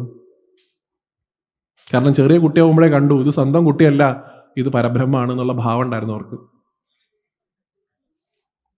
ജീവിച്ചിരുന്ന കാലം മുഴുവൻ ദേവകിയും വസുദേവരും ഭഗവാനെ കുട്ടിയായിട്ട് കണ്ടിട്ടില്ല, മകനായിട്ട് കണ്ടിട്ടില്ല, ഭഗവാനായിട്ടാണ് കണ്ടത്. അതുകൊണ്ടാണ് ഇപ്പോഴും ഗുരുവായൂരപ്പൻ അമ്മമാരുടെ സ്നേഹം കിട്ടിയിട്ട് മനസ്സിലാവാത്തത്, മതിയാവാത്തത്. എസ്പെഷ്യലി എത്ര അമ്മമാരെ കിട്ടിയാലും മതിയാവില്ല. ഞാൻ ഇടയ്ക്ക് ഗുരുവായൂരപ്പനോട് ചോദിക്കാനുണ്ട്, സ്വന്തം അമ്മ സാക്ഷാൽ യശോദ, ആ അമ്മ ഭഗവാന് ഒരു ഒരല് കെട്ടിയിട്ടപ്പോ ഇത്ര കുട്ടിയായിട്ടുള്ള ഭഗവാൻ ആ ഒരല് കടക്കാതെ ഈ മുട്ടുകുത്തി ഒരലും വലിച്ചുകൊണ്ട് പോയി കുബേരന്റെ മക്കൾ 2 വൃക്ഷങ്ങളായിട്ട് അവിടെ നിന്നിരുന്നു അവർക്ക് മോക്ഷം കൊടുത്തു.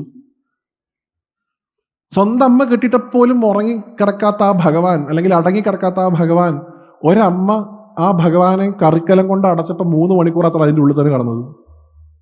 കുറൂരമ്മ എവിടെയും പോയില്ല, അതിൻ്റെ ഉള്ളിൽ തന്നെ ഇരുന്നു. അത്രേ 3 മണിക്കൂർ കഴിഞ്ഞ് തുറന്നു നോക്കിയപ്പോൾ അതിൻ്റെ ഉള്ളിൽ തന്നെ ഉണ്ടായിരുന്നു, എവിടെയും പോയില്ല. ഇത്ര സിമ്പിളാണ് നോക്കൂ.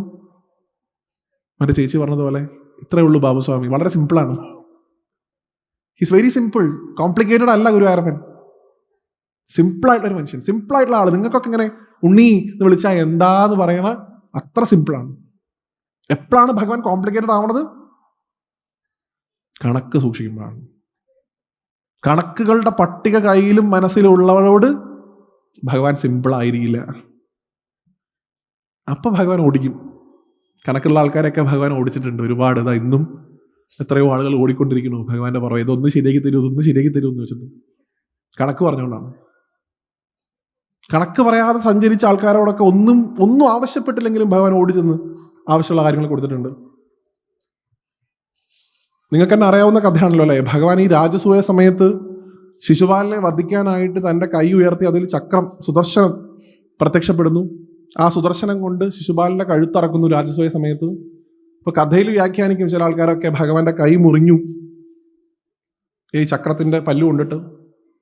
സാക്ഷാൽ ദ്രൗപദി തന്റെ കല്യാണ സാരി അത്ര അന്ന് കൊടുത്തിട്ടുണ്ടായിരുന്നത് അന്നേ ദിവസം, അതൊന്നും നോക്കാണ്ട് അങ്ങോട്ട് കീറിയിട്ട് കെട്ടിക്കൊടുത്തു എന്നാണ്. പക്ഷെ കണക്ക് വെച്ചില്ല. കുറച്ചു കാലം കഴിഞ്ഞാൽ മൂപ്പരിന്റെ ഡ്രസ്സ് അഴിക്കും, അപ്പൊ തന്നോളെന്ന് പറഞ്ഞിട്ടില്ല. കെട്ടിക്കൊടുത്തു, ഹാപ്പി ആയില്ലെന്ന് വെച്ചു, ഹാപ്പി ആയി. എത്രയാ തിരിച്ചു കൊടുത്തത് ഭഗവാൻ? സുദാമാവിന് പോലും ഭഗവാൻ ഈ അവിൽപ്പൊതി കൊടുക്കേണ്ട ഗതികേട് വന്നതാണ് ശരിക്കും. നിങ്ങൾക്കറിയാം കഥ. ഈ വിറകിന് പോയ സമയത്ത് ഗുരുപത്നി കൊടുത്തയച്ച ഭക്ഷണം ഉണ്ടായിരുന്നു, 2 പേർക്കും ചേർത്ത് കൊടുത്തയച്ചതാ. പാവം ഈ ചങ്ങായിക്ക് വിശന്നപ്പോ ഇയാൾ കംപ്ലീറ്റ് ആയിട്ട് കഴിച്ചു, കൊടുത്തില്ല. ചവയ്ക്കണ ശബ്ദം ഭഗവാൻ കേൾക്കുന്നുണ്ട് മരത്തിന്റെ മുകളിൽ ഇരിക്കുന്ന സമയത്ത്. ചോദിച്ചു, എന്തെങ്കിലും കഴിക്കാനുണ്ടോ? ഒന്നുമില്ല, അതുകൊണ്ട് ഉള്ളതുകൂടെ കഴിച്ചു. ആ കഴിച്ചതിന്റെ കണക്കാണ് പിന്നുള്ള കാലം മുഴുവൻ പറഞ്ഞത് എന്നാണ്. അതുകൊണ്ട് കണക്ക് പറയാതിരിക്കുക. നിങ്ങൾ എന്തെങ്കിലും ഭഗവാന് കൊടുക്കാന്ന് പറഞ്ഞിട്ട് നിങ്ങളത് കൊടുത്തില്ലെങ്കിൽ നിങ്ങളുടെ കാലൊടിക്കണം, നിങ്ങളെ ആക്സിഡന്റ് ആക്കണ ഭഗവാനാണോ ഗുരുവായൂരപ്പൻ? എല്ലാവർക്കും ഒന്ന് പേടിയാണ്. ഞാൻ അത് കൊടുക്കാന്ന് പറഞ്ഞിട്ടുണ്ടായിരുന്നു, ഇപ്പൊ 2 മാസമായിട്ടും കൊടുത്തിട്ടില്ല, എന്തൊക്കെയോ പ്രശ്നങ്ങൾ വരുന്നു. ആരെയാ നിങ്ങൾ എവിടെ കൊണ്ടേ കെട്ടണേ? അങ്ങനെ കോംപ്ലക്സ് ഉള്ള ആളാണോ ഭഗവാൻ? 2 ലിറ്റർ പാൽപ്പായസം കിട്ടിയില്ല, ഇരിക്കട്ടെ അവന്റെ കാലിന് 2 അടി. എന്നിട്ട് അദ്ദേഹത്തെ വിളിക്കുന്നു കരുണാസിന്ധോന്ന്. നമ്മുടെ കുട്ടിയാണ്. നമ്മുടെ വീട്ടിലുള്ള ദാരിദ്ര്യവും നമ്മുടെ വീട്ടിലുള്ള അരിയുടെ അളവും നമ്മുടെ വീട്ടിലുള്ള മോരിന്റെ അളവും അദ്ദേഹത്തിന് നന്നായിട്ട് അറിയാം. കൊടുക്കാൻ പറ്റണ കാലത്ത് കൊടുക്കുക, ഇല്ലാത്ത വാഗ്ദാനങ്ങളും കൊടുക്കണ്ട. ഞാൻ ഈ സിനിമ റിലേറ്റ് ചെയ്യണത് അത് ഈ നിവിൻ തട്ടത്തിൻ മരത്തിൽ പറയണ്ടല്ലോ, ഞാനൊരു ഉദയാസ്തമയ പൂജ കഴിച്ചേക്കാമേ, വേണ്ട കുറെ പൈസ വെക്കും, ഞാനൊരു പുഷ്പാഞ്ജലി കഴിച്ചേക്കാമേ. സിമ്പിളാണ്. നിഷ്കളങ്കായിട്ടുള്ള ഭക്തിയാണ് ഭഗവാൻ ഇഷ്ടം. എപ്പോഴും ഒന്നും തിരിച്ചു പ്രതീക്ഷിക്കാണ്ട് അയാളെ സ്നേഹിച്ചുകൊണ്ടേ ഇരിക്കുക. അൺകണ്ടീഷണൽ ലവ് എന്ന് പറയും കുട്ടികൾ. എല്ലാവർക്കും അതാണ് താല്പര്യം, തിരിച്ചൊന്നും പ്രതീക്ഷിക്കാതെ സ്നേഹിക്കണം. ബർത്ത്ഡേ ദിവസം സ്റ്റാറ്റസ് ഇട്ടില്ലെങ്കിലും ഗിഫ്റ്റ് കിട്ടില്ലെങ്കിലും ദേഷ്യം വരും, അത് വേറെ കാര്യം. അത് അൺകണ്ടീഷണൽ ലവ് അല്ല. അൺകണ്ടീഷണൽ ലവിന്റെ ഏറ്റവും ഉത്തമ ഉദാഹരണമാണ് ഭഗവാൻ. അങ്ങനെ ഭഗവാനെ സ്നേഹിച്ച ആളായിരുന്നു പൂന്താനം. ഞാൻ പറഞ്ഞു, അദ്ദേഹം ഒരിക്കലും ഗുരുവായൂർക്ക് പോയ സമയത്ത് അദ്ദേഹത്തെ കൊള്ളക്കാർ ആക്രമിച്ചു അത്രേ. അപ്പൊ അദ്ദേഹം പറഞ്ഞു, എൻ്റെ അടുത്ത് ഒന്നുമില്ല, കുറെ മുഷിഞ്ഞ വസ്ത്രവും ഭാഗവത പുസ്തകവും മാത്രമേ ഉള്ളൂ, ഞാൻ ഗുരുവായൂർക്ക് പോവാണ്, കാണിക്കാനുള്ള പൈസ പോലും എൻ്റെ അടുത്തില്ല, ഭക്ഷണം കഴിക്കാനുള്ള പൈസ എൻ്റെ അടുത്തില്ല, ആരെങ്കിലും തന്നാൽ അത് കഴിക്കും, 1 രൂപ അതിൻ്റെ ഉള്ളിലില്ല. ഇവര് ഭാണ്ഡമൊക്കെ കുത്തിക്കീറി നോക്കിയപ്പോൾ ഒരു വസ്തു കിട്ടിയില്ല അതിൻ്റെ അകത്തുനിന്ന്. പിന്നെ അവർക്ക് ഭയമായി, ഇയാൾ പോയി കഴിഞ്ഞിട്ട് വേറെ ആൾക്കാരെ കൂട്ടിക്കൊണ്ടുവന്നിട്ട് നമ്മുടെ സങ്കേതം കാണിച്ചു കൊടുത്ത് നമ്മളെ രാജാവിനെ കൊണ്ട് അറസ്റ്റ് ചെയ്യിക്കൂ, അതുകൊണ്ട് ഇയാളെ കൊല്ലാം എന്ന് കരുതി അദ്ദേഹത്തിനെ പിടിച്ച് കെട്ടി കത്തി കൊണ്ട് കുത്താൻ പോകുന്ന സമയത്താണ് സാമൂതിരിയുടെ രാജാവായിട്ടുള്ള മങ്ങാട്ടച്ഛൻ ആ വഴി വന്നതെന്നാണ്. സാമൂതിരിയുടെ മന്ത്രി കോഴിക്കോട്. അദ്ദേഹം ആ വഴി വരുന്ന സമയത്താണ് ഈ അതിക്രമം കാണുന്നത്. അദ്ദേഹം ആ വന്ന കൊള്ളക്കാരെയൊക്കെ അടിച്ച് ഓടിച്ച് ചാട്ടവാറ കൊണ്ട് അടിച്ചത്ര ഓടിച്ച് പൂന്താനത്തിനൊക്കെ എണീപ്പിച്ച് കുഴപ്പമൊന്നുമില്ലല്ലോ, ഹാപ്പി അല്ലേന്ന് ചോദിച്ചു. അദ്ദേഹം പോകാൻ നിന്ന സമയത്ത് അങ്ങനെ രക്ഷിച്ചതുകൊണ്ട് എന്തെങ്കിലും ഒന്ന് സ്വീകരിക്കണം, എൻ്റെ അടുത്ത് തരാനൊന്നും ഇല്ലല്ലോ നോക്കി കയ്യിലൊരു മോതിരം ഉണ്ടായിരുന്നു, അത് ഊരി കൊടുത്തു. അദ്ദേഹം കുറേ തവണ വേണ്ടാന്ന് പറഞ്ഞു, എന്നെ സാമൂതിരി കാത്തിരിക്കുന്നുണ്ട് പറഞ്ഞു, ഇമ്പോർട്ടൻറ്റ് മീറ്റിംഗ് ഉണ്ടെന്ന് പറഞ്ഞു, വിട്ടില്ല. കയ്യിൽ പിടിച്ച് ഏൽപ്പിച്ച് കൊടുത്തു, ഈ മോതിരം ഇരിക്കട്ടെ എന്നുണ്ട്. പിറ്റേ ദിവസം ഗുരുവായൂർ പോയപ്പോൾ മേൽശാന്തി എടുത്ത് കൊടുത്തു എന്നാണ് ഭഗവാന്റെ കയ്യിൽ നിന്ന് ആ മോതിരം, ഇതിവിടെ തരാൻ പറഞ്ഞു. അത്രേ ഉള്ളൂ ഭഗവാൻ. ആരൊക്കെ വിളിച്ചിട്ടുണ്ടോ അവരുടെ അടുത്തൊക്കെ ഭഗവാൻ പോയിട്ടുണ്ട്. പോവാത്തവരുണ്ടെങ്കിൽ അവരാ പോവാത്ത സമയത്ത് ആലോചിക്കുക, കണക്ക് പറഞ്ഞിട്ടുണ്ടായിരുന്നു. ഗജേന്ദ്രന് ഒരു കണക്കും പറയാനുണ്ടായിരുന്നില്ല, പാവം. മുതല ഒരു ഭാഗത്ത് പിടിച്ചു വലിക്കണു, മറ്റേ കാല് ഇങ്ങനെ പൂഴ്ന്നിറങ്ങുന്നു താഴത്തേക്ക് ചളിയിലേക്ക്. എന്താ കൊടുക്കാനുണ്ടായിരുന്നത്? ഒന്നും ഉണ്ടായിരുന്നില്ല. ഈ തുമ്പിക്കൈ അങ്ങോട്ടും ഇങ്ങോട്ടും വീശപ്പോ എവിടെയോ ഒരു താമരപ്പൂ കിട്ടി, അതെടുത്ത് പൊക്കിയിട്ട് വിളിച്ചു, നാരായണ അഖില ഗുരു ഭഗവാൻ നമസ്തേ എന്ന്. ആദ്യം വന്നിട്ട് രക്ഷിച്ചത് ഗജേന്ദ്രനെ അല്ല, ഈ പിടിച്ചിരിക്കുന്ന ആ മുതലയ്ക്കാണ് ഭഗവാൻ ആദ്യം മോക്ഷം കൊടുത്തത് ചക്രം കൊണ്ട്. നൂഹു എന്ന് പറയുന്ന ഗന്ധർവൻ, സോറി. അപ്പൊ അവരൊന്നും കണക്ക് സൂക്ഷിക്കാത്തവരായിരുന്നു. ഞാൻ ഇവിടെ ഈ അമ്പലം ഉണ്ടായത് കൊണ്ടാണ് പറയണത്, ഇനി മേലാൽ എനിക്ക് ഏതെങ്കിലും കാലത്ത് ഇവിടെ വരാനുള്ളൊരു ഭാഗ്യം ഇനിയും കിട്ടുകയാണെങ്കിൽ ഇവിടെ വരേണ്ട സമയത്ത് സമർപ്പണങ്ങളുടെ ബോർഡുകൾ കാണാനുള്ള ഗതികേട് എനിക്ക് ഉണ്ടാവാതിരിക്കട്ടെ എന്നാണ് എനിക്ക് പ്രാർത്ഥിക്കാനുള്ളത്. ആനക്കൊട്ടിൽ ഇന്ന ആളുടെ വക, നമസ്കാര മണ്ഡപം ഇന്ന ആളുടെ വക, ഗുരുവായൂരപ്പൻ ആരുടെ വക അത് നമുക്കറിയില്ല, നമ്മുടെ എല്ലാവരുടെയും കൂടി എന്നാ ആണല്ലോ, നമ്മുടെ എല്ലാവരുടേതുമാണ് ഭഗവാൻ. ആ ബോധ്യം എപ്പോഴും എപ്പോഴും ഉണ്ടാവുക. രണ്ട്, അടുത്ത തലമുറയിലുള്ള കുട്ടികൾക്ക് ഈ ക്ഷേത്രത്തെക്കുറിച്ച്, ഈ ക്ഷേത്രത്തിലെ രീതികളെക്കുറിച്ച്, ഇവിടെ ഭഗവാനെക്കുറിച്ച് നിങ്ങൾ നിർബന്ധമായിട്ടും പറഞ്ഞു കൊടുക്കണം. കാരണം ഈ ഒരു തലമുറ കഴിഞ്ഞാൽ ഇനി അവരാണ് ഇത് ഏറ്റെടുത്ത് നടത്തേണ്ടത്. അവരുടെ കുട്ടിയും കൂടിയാണ് ഭഗവാൻ, അവരുടെ കൂട്ടുകാരനാണ് ഭഗവാൻ. അവർ ഈ ഇതാ ഇപ്പൊ ഇങ്ങനെ ഓടികൾ ഇതാ കണ്ടില്ലേ കുറച്ചൊക്കെ അവിടെ, അവരൊക്കെയാണ് നാളത്തെ പ്രസിഡന്റ് സെക്രട്ടറി ഒക്കെ. അവർക്കറിയണം ഈ ക്ഷേത്രം എങ്ങനെയാണ് മാനേജ് ചെയ്യേണ്ടത്, അതിനെന്ത് വേണം. ഇപ്പോഴേ ശീലിപ്പിക്കണം ആ കുട്ടികളെ ക്ഷേത്ര സംസ്കാരം എന്താണ്. ഞാനിപ്പോൾ ഇവിടെ പല ആൾക്കാരുമായിട്ട് സംസാരിച്ച സമയത്താണ് പറഞ്ഞത്, ഇവിടെ നീലകണ്ഠ തീർത്ഥപാദ സ്വാമിയായിട്ടൊക്കെ ബന്ധമുള്ള ഒരുപാട് ബന്ധം ഈ ക്ഷേത്രത്തിനുണ്ട്. ഈ ക്ഷേത്രത്തിന്റെ ജലാധിവാസം വിഗ്രഹത്തിന്റെ അദ്ദേഹത്തിന്റെ നാട്ടിലായിരുന്നു, കുളത്തിലായിരുന്നൊക്കെ ഞാൻ കേട്ടു. എത്രത്തോളം പാരമ്പര്യം ഇതിനൊന്നും ഇതൊക്കെ എത്രത്തോളം പുറത്തിറങ്ങുന്ന എനിക്കറിയാം. നീലകണ്ഠ തീർത്ഥപാദ സ്വാമിക്കൊക്കെ ഉള്ളൊരു പുറത്തുള്ള പ്രൊമോഷൻ എത്ര നിങ്ങൾക്ക് അറിയാനായിട്ടാണ്. ശ്രീനാരായണ ഗുരുദേവൻ, നീലകണ്ഠ തീർത്ഥപാദ സ്വാമി, ചട്ടമ്പി സ്വാമികൾ, ഇവർ 3 പേരാണ് കേരളത്തിലെ നവോത്ഥാനത്തിന്റെ 3 നെടുന്തൂണുകൾ. അതിൽ ഗുരുനാഥൻ നമ്മുടെയൊക്കെ കൈവിട്ട് പോയി. ചട്ടമ്പി സ്വാമിക്കും ഇഷ്ടം പോലെ ആളുകളുണ്ട്. നീലകണ്ഠ തീർത്ഥപാദരുടെ പാരമ്പര്യം അത്ര കണ്ട് കേരളം മനസ്സിലാക്കി വരുന്നേ ഉള്ളൂ. അയ്യാ വൈകുണ്ഠ സ്വാമി, ഇവർ 4 പേരത്ര മെയിൻ പില്ലേഴ്സ്. അദ്ദേഹമായിട്ട് ബന്ധമുള്ള ഒരു ക്ഷേത്രം എന്നൊക്കെ പറയുമ്പോൾ നമ്മൾ ആലോചിച്ച് നോക്കും, നമ്മുടെ ക്ഷേത്രം എവിടെയാണ് കൊണ്ടുപോയിട്ട് നമ്മൾ രേഖപ്പെടുത്തേണ്ടത്. ഇപ്പോഴും ആ വിഗ്രഹം മാറ്റിയിട്ടില്ലല്ലോ, പഴയ വിഗ്രഹം തന്നെയല്ലേ. എന്തുകൊണ്ടാ മാറ്റത്തെ? അത്രയധികം ചൈതന്യമുള്ളതാ. അങ്ങനെ ചൈതന്യമുള്ള വിഗ്രഹത്തിലെ ചൈതന്യത്തിനെ വേറൊരു വിഗ്രഹത്തിലേക്ക് കൊടുക്കാൻ പറ്റില്ല, ആണ് അതിന്റെ പ്രശ്നം. ജീവിതത്തിൽ ഗുരുവായൂരപ്പന്റെ വിഗ്രഹം മാറ്റാൻ പറ്റില്ല, എത്ര പൊട്ടിയാലും എത്ര കീഴുവന്നാലും ഗുരുവായൂരപ്പൻ്റെ. കാരണം എന്താ? അത് ഗുരുവായൂരപ്പൻ സ്വന്തം കൈകൊണ്ട് പൂജിച്ചിരുന്ന വിഗ്രഹ, അത് മാറ്റാൻ പറ്റില്ല. അതിനുള്ള ചൈതന്യം എടുക്കാൻ പറ്റുന്ന ഒരു വിഗ്രഹം നമുക്ക് ഉണ്ടാക്കാനും പറ്റില്ല. നിങ്ങൾ ഗുരുവായൂരപ്പന്റെ നിർമാല്യ സമയം കഴിഞ്ഞ് എണ്ണ അഭിഷേകം അല്ലെങ്കിൽ പന്തീരടി സമയത്ത് അലങ്കാരമൊന്നും ഇല്ലാതെ ഈ വെറും വിഗ്രഹം മാത്രം കാണുമല്ലോ. അപ്പൊ സൂക്ഷിച്ചു നോക്കുക, ഈ താമര പിടിച്ചിരിക്കുന്ന കൈ, ഈ കാലിന്റെ ഭാഗം അവിടെ തിളങ്ങുന്ന കാണാം. അത് ഓടുകൊണ്ട് വാർത്ത് കെട്ടിയിരിക്കുക. പൊട്ടിയപ്പോ ഓട് വെച്ചിട്ട് വാർത്ത് കെട്ടുക എന്ന് പറയും. പണ്ട് ഈ ആക്രമണങ്ങളൊക്കെ ഉണ്ടായിട്ട് അതിന് ഒരുപാട് കേടുപാടുണ്ടായ സമയത്ത് ആ കേടുപാടുകൾ തീർക്കാൻ വേണ്ടിയിട്ട് വാർത്ത് കെട്ടിയിരിക്കുന്ന ആ വിഗ്രഹം. അത് മാറ്റാൻ പറ്റില്ല, എത്ര വലിയ പ്രശ്നം ഉണ്ടായാലും. സാധാരണ ഒരു ക്ഷേത്രത്തിൽ ഒരു മനുഷ്യന്റെ ശരീരത്തിൽ എവിടെ മുറിവ് വന്നാൽ ജീവൻ പോവുമോ അവിടെ ആ വിഗ്രഹത്തിന് കേടുപാട് വന്നു കഴിഞ്ഞാൽ ആ വിഗ്രഹം മാറ്റാമെന്നാണ് തന്ത്രം. വയറിൽ, കഴുത്തിൽ, തലയിൽ ഒക്കെ മുറികൾ വന്നാൽ മാറ്റാം. ഇവിടെ അതൊന്നും ചെയ്യാൻ പറ്റില്ല. എവിടെ വന്നാലും അത് എങ്ങനെയെങ്കിലുമൊക്കെ സെറ്റാക്കി ഉപയോഗിക്കുക എന്നുള്ളതേ നിവൃത്തിയുള്ളൂ. അതുപോലെ തന്നെ ഇവിടെ ഇത്രയും പിന്നെ നിങ്ങളിപ്പോൾ പറയണ പോലെ ഇത്രയും രൂപ ചെലവഴിച്ചിട്ട് ഈ ക്ഷേത്രം ഇങ്ങനെ മാറ്റാന്നുണ്ടെങ്കിൽ ഒരു 1000 രൂപ, 1,00,000 രൂപയോ 1.5 ലക്ഷം രൂപയോ കൊടുത്തിട്ട് ഒരു പുതിയ വിഗ്രഹം ഉണ്ടാക്കാൻ പൈസ അല്ലഞ്ഞിട്ടാ? അല്ലല്ലോ. ഇപ്പോഴുള്ള വിഗ്രഹം മാറ്റാൻ പറ്റില്ല. അതന്നെ എൻ്റെ കാര്യം. ആ വിഗ്രഹത്തിലുള്ള ചൈതന്യം അത്രത്തോളം കൂടുതലാണ്. അപ്പൊ അത്രത്തോളം ചൈതന്യം ഒരു ക്ഷേത്രത്തിൽ പോയി പ്രാർത്ഥിക്കുമ്പോൾ കിട്ടുന്ന ബെനിഫിറ്റ്സ് അത്രത്തോളം കൂടുതലായിരിക്കും. അതിന്റെ മഹത്വം മനസ്സിലാക്കുക. എവിടെയോ ഒരു അമ്പലം കുറച്ചു കാലം ഇങ്ങനെ പണിയൊക്കെ നടന്ന് ഇന്ന് കാണുന്ന സ്ട്രക്ചറായി എന്ന് വിചാരിക്കരുതേ. അവിടെ ഇരിക്കുന്ന ആളുടെ ചൈതന്യം കൊണ്ടാകും കൂടിയാണ് അത് ഇത്രയും ഡെവലപ്പ് ആയത്. അതിന് സമയം വേണ്ടുമെന്നു മാത്രം. ഭഗവാന് നിശ്ചയമില്ല എന്നുണ്ടെങ്കിൽ 200 കോടി രൂപ നിങ്ങളുടെ കയ്യിലുണ്ടെന്നുണ്ടെങ്കിലും ഈ അമ്പലം നന്നാക്കാൻ നിങ്ങൾക്ക് പറ്റില്ലായിരുന്നു. ഭഗവാന് നിശ്ചയം ഉണ്ടായത് കൊണ്ട് വെറും 5 ലക്ഷം രൂപ 1 ലക്ഷം രൂപ നിങ്ങൾ ഡെപ്പോസിറ്റ് ആയിട്ടുണ്ടെങ്കിലും ഈ 11 കോടി നിങ്ങളുടെ അക്കൗണ്ടിലേക്ക് വരുമായിരുന്നു. അതിന് ഈശ്വര നിശ്ചയം എന്ന് പറഞ്ഞിട്ടൊരു കാര്യമുണ്ട്. ഇവിടെ ആലപ്പുഴ അടുത്തൊരു അമ്പലമുണ്ട്. നിങ്ങൾക്ക് അറിയുമെന്ന് അറിയില്ല. ഈ ഭഗവാന്റെ സ്ക്രിപ്റ്റ് വർക്കാവണത് മുരുകൻ്റെ അമ്പല. ഇത്രത്തോളം ബുദ്ധിമുട്ടുണ്ടായിരുന്ന അമ്പലമായിരുന്നു.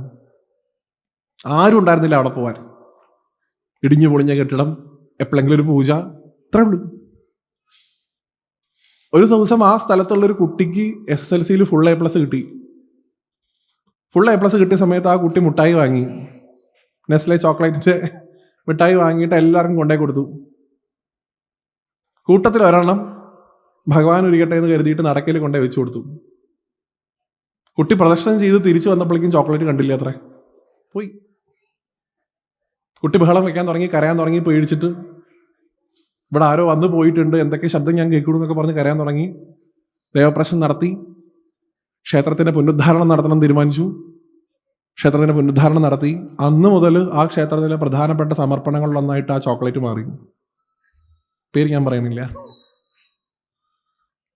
ആ നെസ്ലെ കമ്പനിക്കാർ അവിടെ ഇരുന്നാണ് അത്ര കേരളത്തിലെ ഏതോ ഒരു അമ്പലത്തിലെ പ്രധാനപ്പെട്ട വഴിപാട് ഞങ്ങൾ ഉണ്ടാക്കുന്ന ചോക്ലേറ്റ് ആണ്. നിങ്ങൾക്ക് എത്ര എമൗണ്ട് ആണ് അവർ ഡെപ്പോസിറ്റ് ചെയ്തെന്ന് അറിയൂ ആ അമ്പലത്തിൽ പുനരുദ്ധാരണത്തിന്? നിങ്ങൾക്ക് ചിന്തിക്കാൻ പറ്റാത്ത എമൗണ്ടാണ്. ഒറ്റ ചോക്ലേറ്റ് കൊണ്ടാണ് ഒരു ക്ഷേത്രം ഉണ്ടായത്. ആലോചിച്ച് നോക്കുള്ളൂ. വെറും ഒരു മുട്ടായി കൊണ്ട്. അതാണ് ഈശ്വരന്റെ സ്ക്രിപ്റ്റ് എന്ന് പറയുന്നത്. അതുകൊണ്ട് ഒന്നിനെയും നിസ്സാരമായിട്ട് എടുക്കാതിരിക്കുക. ഭഗവാൻ അറിയാം ഭഗവാൻ എങ്ങനെയാണ് മുകളിലേക്ക് പോകേണ്ടതെന്ന്. പക്ഷെ ഒരാൾ ഒറ്റയ്ക്ക് ഇരുന്ന് ഇങ്ങനെ അധ്വാനിക്കുമ്പോൾ ഒന്നുമില്ലെങ്കിൽ അയാൾക്ക് ഒരു അധ്വാനിക്കുന്ന സമയത്ത് ഇത്തിരി പാട്ടുപാടി കൊടുക്കാനെങ്കിലും ആയാലും വേണ്ടേ ഒരായാസം കിട്ടാൻ. നമ്മൾ ഓരോരുത്തർ അതെങ്കിലും ചെയ്യാന്നുള്ളതാണ്. അതുകൊണ്ട് ഇതാ ഇപ്പോൾ കുംഭമാസമാണ്.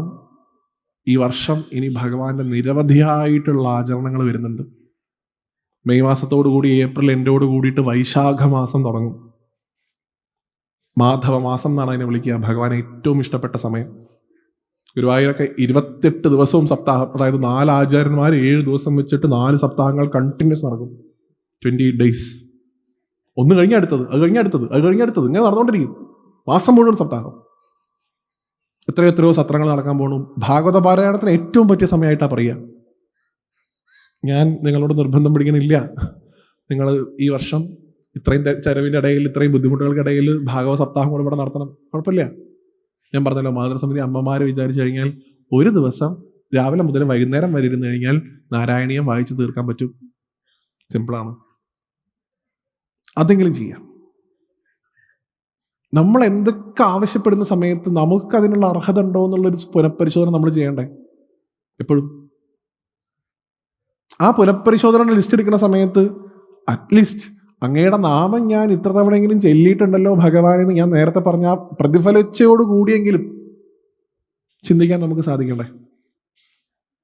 അതുകൊണ്ട് എൻ്റെ അഭ്യർത്ഥനയാണ്, ദയവായി നിങ്ങൾ ഒരു മാതൃസമിതിയൊക്കെ ഉണ്ടാക്കി നാരായണീയം ഇപ്പോഴൊന്നും നടന്നില്ലെങ്കിലും വൈശാഖ മാസത്തിലെങ്കിലും ഒരു ദിവസം ഏകാഹായിട്ട് രാവിലെ മുതൽ വൈകുന്നേരം വരെ അത് നിങ്ങൾ ചെയ്യണം.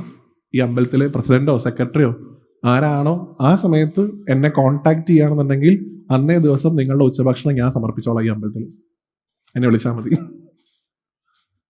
ഇവിടെ ഉണ്ടാവില്ല, ഇവിടെ ആരെങ്കിലും ഇല്ലെങ്കിൽ കേട്ടിട്ടുണ്ടാവും. ഈ സാധനം റെക്കോർഡ് ചെയ്യുന്നുണ്ട്. നിങ്ങൾക്ക് വിഭവസമൃദ്ധമായുള്ള ഭക്ഷണം കഴിച്ച് വീണ്ടും നാരായണീയം വായിച്ചിട്ട് പോകാം. പക്ഷെ നിങ്ങൾ വായിക്കണം. എന്നോട് പറഞ്ഞാൽ മതി, നമുക്ക് സദ്യയൊക്കെ അറേഞ്ച് ചെയ്യാം ഇവിടെ. എനിക്കിപ്പോൾ ഗുരുവായൂരപ്പൻ സഹായിച്ച ടെക്നോ പാർക്കിൽ കുഴപ്പമില്ലാത്തൊരു ജോലിയുണ്ട്, പ്രഭാഷണം എന്നുള്ള പേയ്മെന്റ് കിട്ടിയിട്ട് വേണ്ട. അപ്പം അതുകൊണ്ട് നിങ്ങളത് ചെയ്യണം എന്നുള്ളതിൻ്റെ അഭ്യർത്ഥന എന്താണെന്ന് വെച്ച് കഴിഞ്ഞാൽ, പറ്റുമെങ്കിൽ ഒരു സൺഡേ അത് നടത്തുന്ന സമയത്ത് കുട്ടികളെ കൂടി പങ്കെടുപ്പിക്കുക. ഊണ് കഴിക്കാൻ വന്നാൽ മതി, ഒരു കുഴപ്പമില്ല. എന്താ പ്രശ്നം? ഇന്നിപ്പോൾ ഊണ് കഴിക്കണതിനെതിരെയാണ് പ്രകടനങ്ങൾ. ഊണ് കഴിക്കാൻ മാത്രമേ ആൾക്കാർ വരുന്നുള്ളൂ. ഒറ്റ കാര്യം ഞാൻ പറയാം, പ്രസാദ ഊട്ടാണ് നിങ്ങൾ ആഗ്രഹിക്കുന്നത് എന്നുണ്ടെങ്കിൽ, ഒരു ചടങ്ങ് അവിടെ നടക്കുന്നുണ്ടെങ്കിൽ അതിൻ്റെ ഭാഗമായവർക്കാണ് പ്രസാദ ഊട്ട്. രാവിലെ തൊട്ട് വൈകുന്നേരം വരെ ഇരിക്കണം എന്ന് നിർബന്ധമില്ല. അറ്റ്ലീസ്റ്റ് അവിടെ വന്ന് ഒരു 3 തവണയെങ്കിലും നാരായണ നാരായണ നാരായണ ജപിച്ച് ഊട് കഴിച്ചാൽ അത് പ്രസാദമായി. അല്ലെങ്കിൽ അത് മീൽസാണ്. 90 രൂപ കൊടുത്താൽ പുറത്ത് കിട്ടും. ഏത് കഴിക്കണം എന്നുള്ളത് നമ്മൾ തീരുമാനിച്ചോളാം. പ്രസാദം വേണോ മീൽസ് വേണോ? അമ്പലം എന്ത് കഴിക്കാനുള്ള സ്ഥലമല്ല, മീൽസ് കഴിക്കാനുള്ള സ്ഥലമല്ല, പ്രസാദം കഴിക്കാനുള്ള സ്ഥലമാണ്. സോ തിരക്കുള്ളവരുണ്ടാവും, ജോലിയുള്ളവരുണ്ടാവും, കുടുംബത്തിൽ ബുദ്ധിമുട്ടുള്ളവരുണ്ടാവും. രാവിലെ തൊട്ട് വൈകുന്നേരം വരെ ഇരിക്കണമെന്ന് ബുദ്ധിമുട്ടില്ല, കുഴപ്പമില്ല. യജ്ഞശാലയിൽ വരിക, അല്ലെങ്കിൽ അമ്മമാരിക്കുന്ന സ്ഥലത്ത് വരിക, ചമ്പരം പടിഞ്ഞിരിക്കുക, നാരായണ നാരായണ നാരായണ 3 വട്ടം കഴിച്ചിട്ട് പോയിട്ട് ഫോൺ കഴിച്ചോളൂ, പ്രസാദമായി. അത് മാത്രം ആവരുതേ. ഇങ്ങനെ ആരോ പണ്ട് പറഞ്ഞിട്ടുണ്ട്, അതുകൊണ്ട് ഈ ടെക്നിക്ക് മാത്രം ഉപയോഗിക്കാന്ന് പറയരുതേ. ഇത് എപ്പോഴെല്ലാം ഉപയോഗിക്കുക. ഇതിപ്പോൾ പറഞ്ഞു കൊടുത്ത സ്ഥിതിക്ക് ഇത് മാത്രം മതി എന്ന് പറയേ. അങ്ങനെങ്കിലും ചെയ്യാന്നാണ് ഞാൻ പറഞ്ഞത്. മിനിമം 1 വൈശാഖമാസം, 2 വൈശാഖമാസം കഴിഞ്ഞു കഴിഞ്ഞാൽ നമുക്ക് വൈശാഖമാസത്തിലാണ് ഭഗവാന്റെ പ്രധാനപ്പെട്ട പല അവതാരങ്ങൾ ഉണ്ടായിട്ടുള്ളത്. ഇവിടെ ഇപ്പോൾ കൃഷ്ണനായിട്ടാണ് സങ്കല്പം എന്നുണ്ടെങ്കിൽ പോലും വൈശാഖമാസത്തിലാണ് ഭഗവാന്റെ നരസിംഹാവതാരം ഉണ്ടായിട്ടുള്ളത്. വൈശാഖമാസത്തിലാണ് ഈ ഭഗവാന്റെ ഏട്ടൻ സാക്ഷാൽ ബലരാമസ്വാമിയുടെ അവതാരം ഉണ്ടായിട്ടുള്ളത്. അതെന്നാ? ബലരാമാവതാരം പറയൂ. അത് ഇത്തിരി രസമുള്ളതുകൊണ്ട് അത് മാത്രം ചോദിക്കാമെന്ന് വിചാരിച്ചാണേ. എന്നാ ഗുരുവായൂരപ്പന്റെ ഏട്ടൻ ജനിച്ചേ?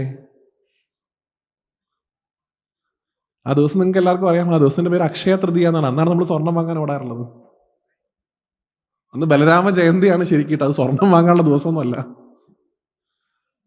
ബലരാമസ്വാമിയുടെ അവതാരം ഉണ്ടായ ദിവസമാണ് വൈശാഖ മാസത്തിൽ 3ാമത്തെ തിഥി, അക്ഷയ തൃതീയ. ഗുരുവായൂരപ്പന്റെ ഏട്ടൻ ആരുടെങ്കിലും മുമ്പിൽ ആ ഭഗവാൻ ഭയം അഭിനയിച്ചിട്ടുണ്ടെങ്കിൽ, ആരെങ്കിലും എണീറ്റ് നിൽക്കുമ്പോഴേക്കും ആ ഭഗവാൻ എന്താ ഏട്ടാ എന്ന് ചോദിച്ചിട്ടുണ്ടെങ്കിൽ അത് ആ അദ്ദേഹത്തോട് മാത്രമാണ്. അദ്ദേഹത്തിനോടുള്ള ആദരവ് ഉണ്ടാവണം. എനിക്ക് നിങ്ങളോട് അഭ്യർത്ഥിക്കാനുള്ളത്, നിങ്ങൾ ഗുരുവായൂർ വരുന്ന സമയത്ത് ഗുരുവായൂരപ്പനെ തൊഴുന്നുണ്ടാവും, മമ്മിയൂരപ്പനെ തൊഴുന്നുണ്ടാവും.